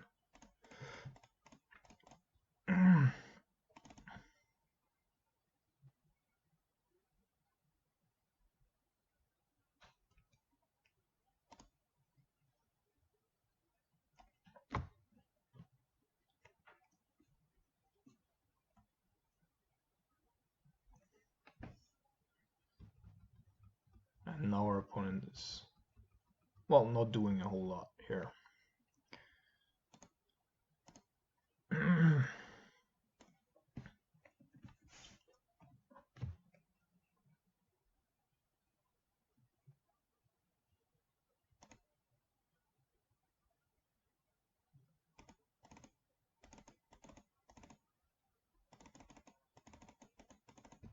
I guess there's no harm in just attacking with a Kalitas here. He might be trying to set something up, but apparently isn't. Alright, so I assume this is going to be a Flick Wisp. No?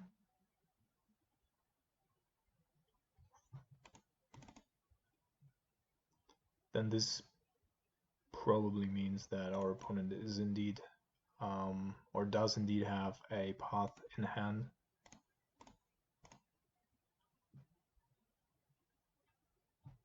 Yeah. Alright. But that's still alright. Like, we got a lot of value out of our Kalitas there. Of course, we could have Thoughtseize first, but then if he played another creature, I couldn't have sacked the other zombie and lightning bolted, so that's the reasoning there. And before that turn, he didn't have a lightning bolt, a path, so yeah.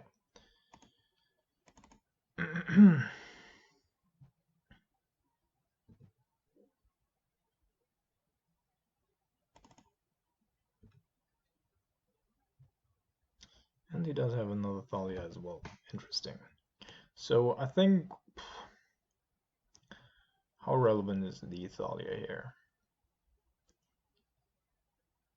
The Resto Angel is relevant because that's still on 4 Resto and Thought-Knots here, and Thalia here you won't be able to play, so just gonna go after that one. And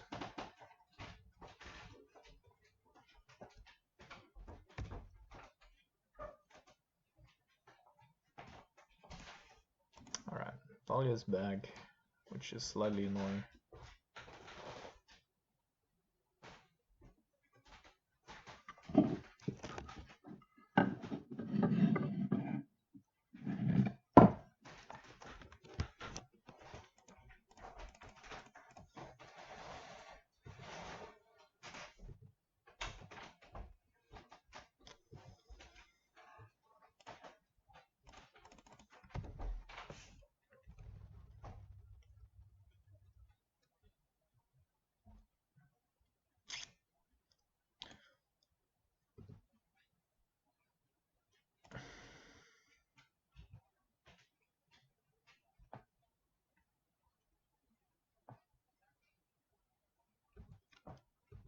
Alright, so now we're straight up in a race. He probably won't be able to use his Vial anymore for the rest of the game.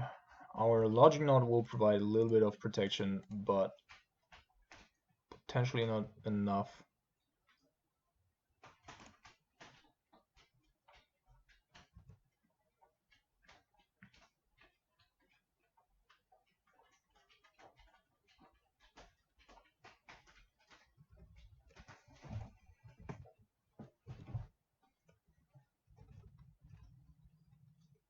But if we can draw like Cryptic, any removal spell, Lightning Bolt might also already be enough. We're down to 7 now. If we, yeah, we could block it 2 times. There's a Cryptic command, which is also pretty good.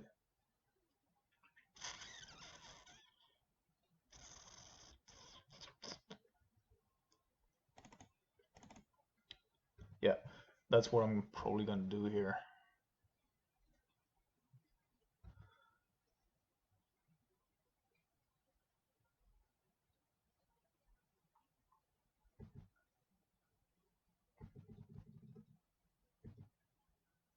Cryptic tap draw. See what we draw. Then decide on whether or not we're going to go with an all-out attack.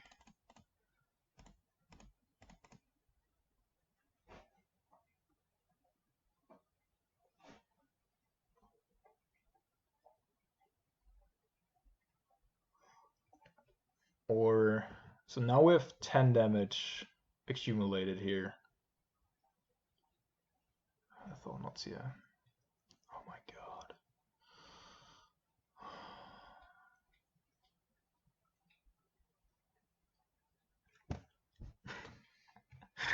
Oh my goodness, this dude. So, yeah, we could just go for lethal, of course. But that will leave us open to...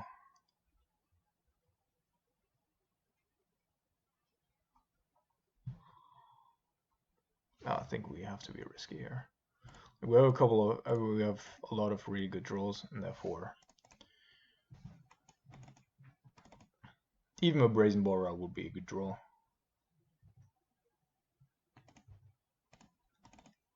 But of course, Snapcaster would just be the best.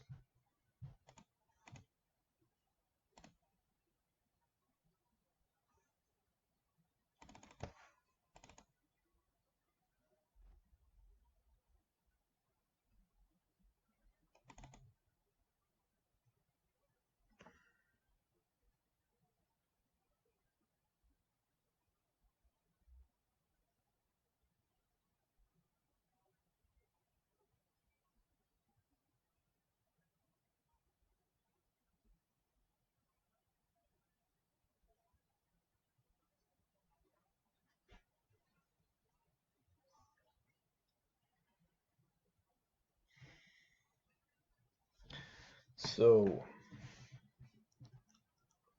if we attack with the Tarpid, then we have lethal on board for next turn. We could block the Thalia, yeah, I think I'm gonna do that. If he attacks with everything, we're gonna block the Thalia, kill the Thought-Knot, and get 5 by Reality Smasher. Hope that he can't put anything else onto the battlefield and then get in for lethal.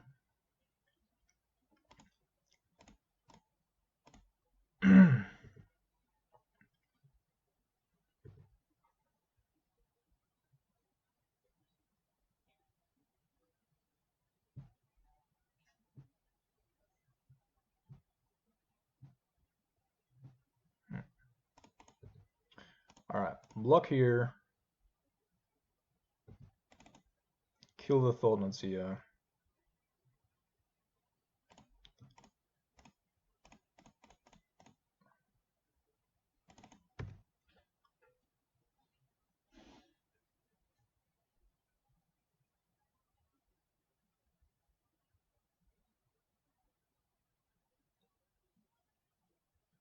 And let's see what he has.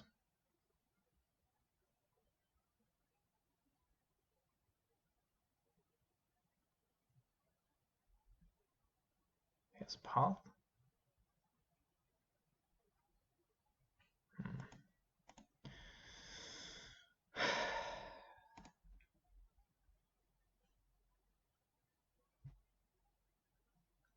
K command isn't enough. It's not enough. I cannot believe this.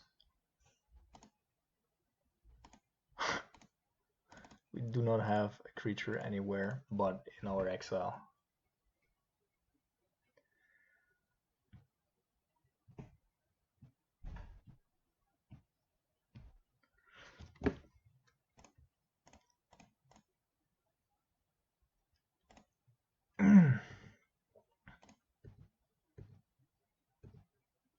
I don't know, for some reason I thought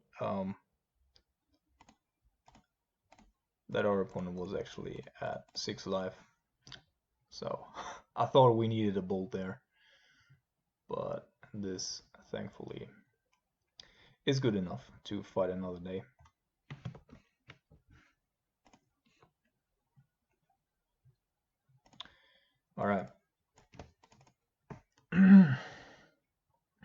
So, hoping for an actually good opening hand here.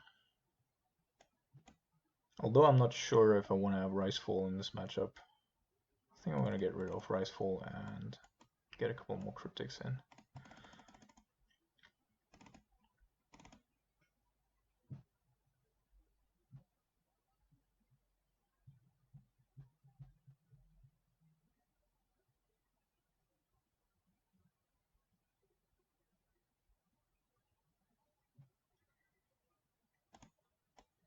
Yep.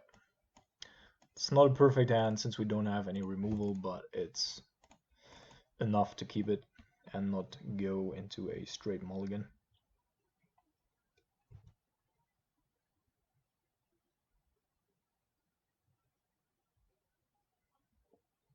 Alright, Vile.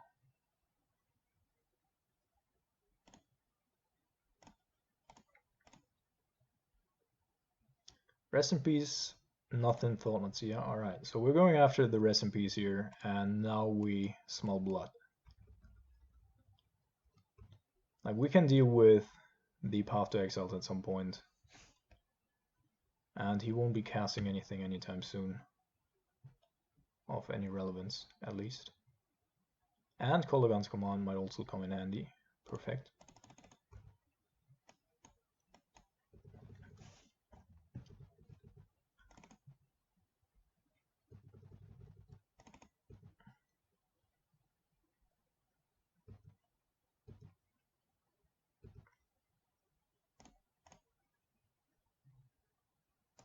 Yes.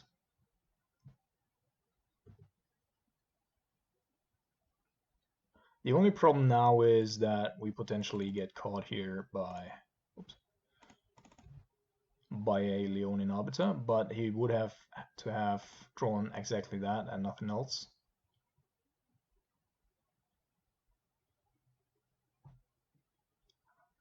Oh my goodness.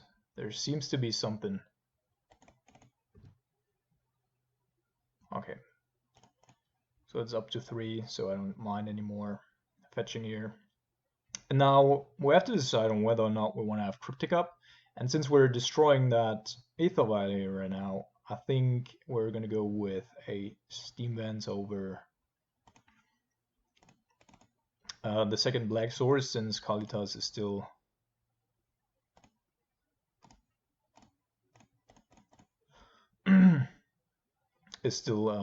has to get through all these Path to Exiles here.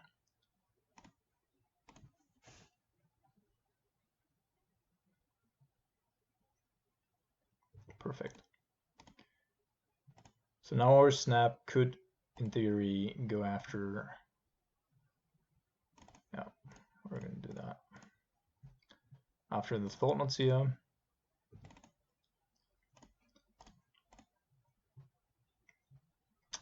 After one Thought-Knot Seer. That is unfortunate. He doesn't have colorless mana though. So maybe we'll get another turn here. Of course not. The perfect land. Well. On the plus side, if he takes the Terminate here, which he probably has to, then we might be able to force the path onto one of our Snapcasters, which will then enable us to play the Kalidas, so.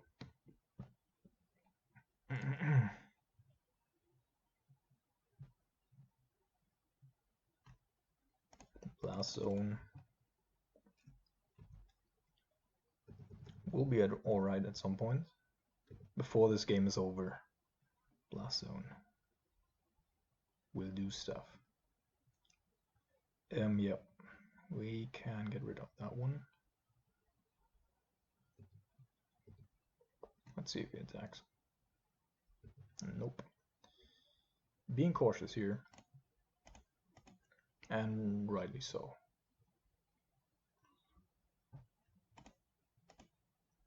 We could have also waited for another land here to just go with Kolaghan's Command, kill the Giver of Runes and make him discard, which then would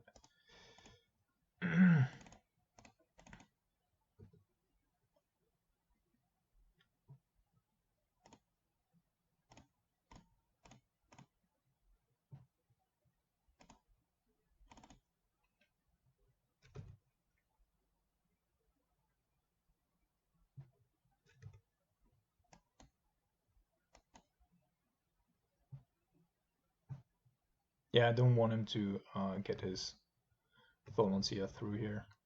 At least not if we can prevent it in a meaningful way.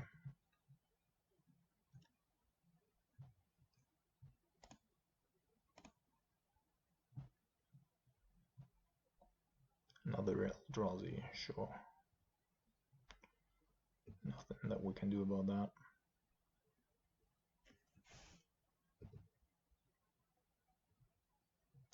Alright, so apparently he wants to do the Limbo now.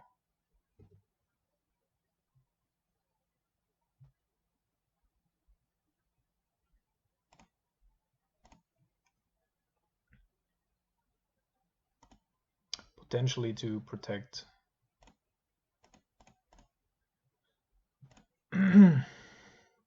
not only the Thoughtless here, but like the combo here.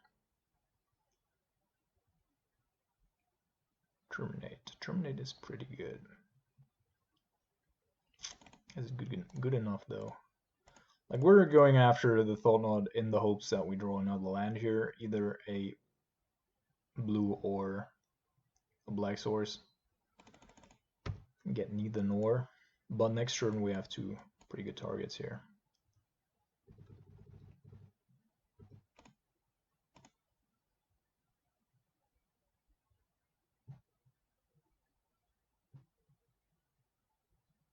Arbiter, yeah. And it goes quarter, obviously.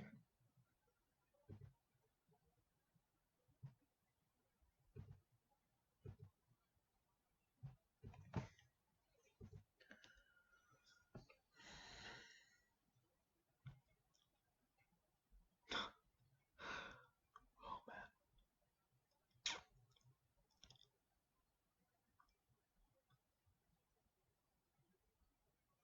The problem is that you can also blink with the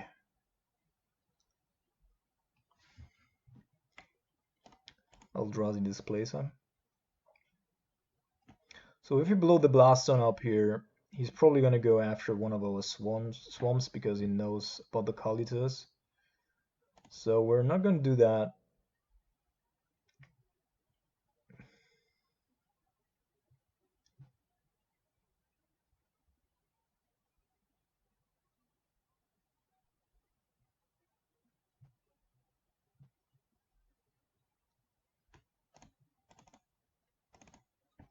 Just play Kalitas. Play the Bloodstained Mire, not play the Grim Lava Mansa, so that in his turn we can actually pay for the Leonian Arbiter, then fetch end of turn. Yeah, he's gonna bounce, sure. So we're gonna take 5. And the way we die here is a Reality Smasher off the top, which thankfully didn't draw, but the second Eldrazi Temple is also very annoying.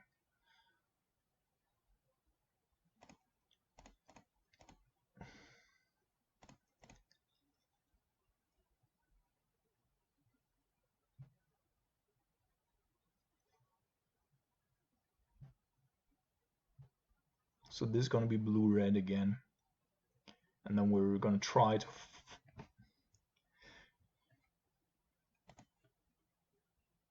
actually play the Grim Lava Mansa for a turn.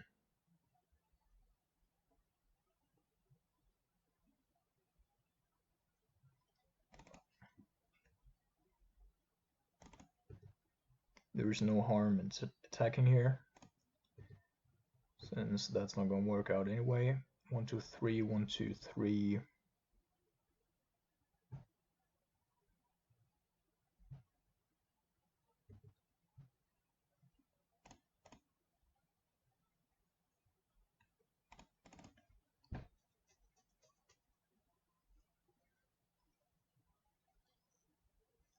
So what we could do here is nothing. What we will do here is, but we would go down to 1 then. But we will go down to 1 anyway. Let's see.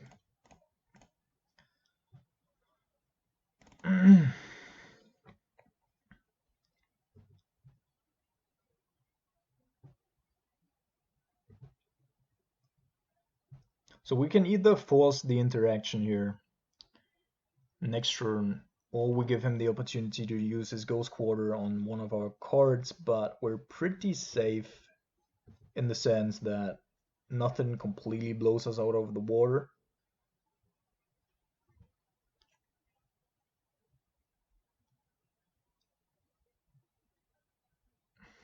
That is interesting. Why would he do that?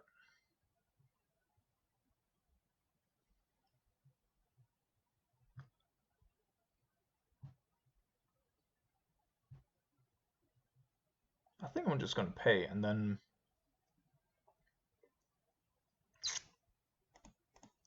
search for red source.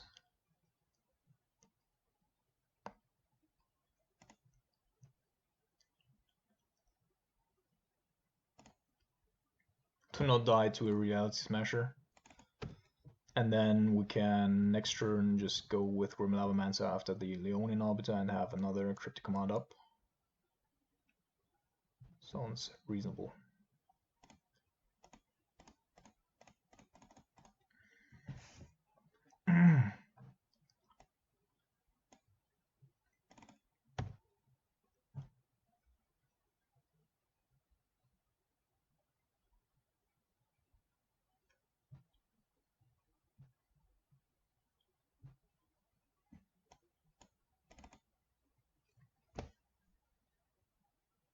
Yeah, Snapcaster Mage. Now we get it under control.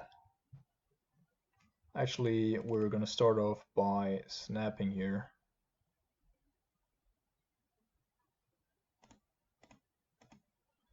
Because of course the Eldrazi Displacer can just bounce the Leonin Arbiter.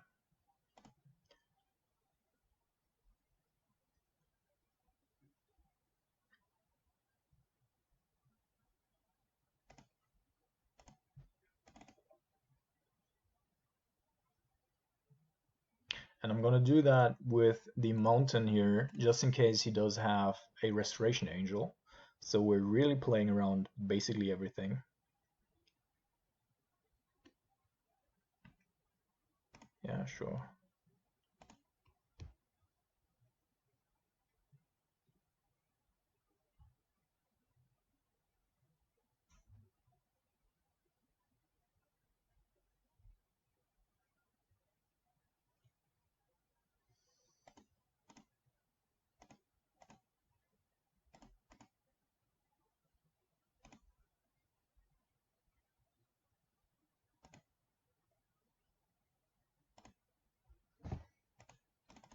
Alright.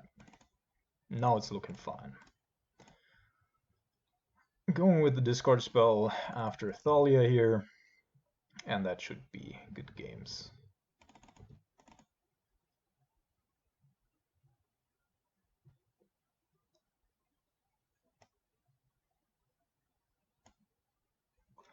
Alright, another 4-1. Sadly lost to Burn, which was a very tight game. I hope you enjoyed it. I also hope that we did have less problems here, although I know there is a little bit of background noise in the last game because I'm at my friend's house right now and he just came back, so that's why he was sneaking around the room and I was already in the game, so I couldn't just stop it. So I hope you forgive me for that. I hope you enjoyed the league. Overall, the decks just keeps performing, and yeah, I wish you a wonderful week, guys. Have a good day.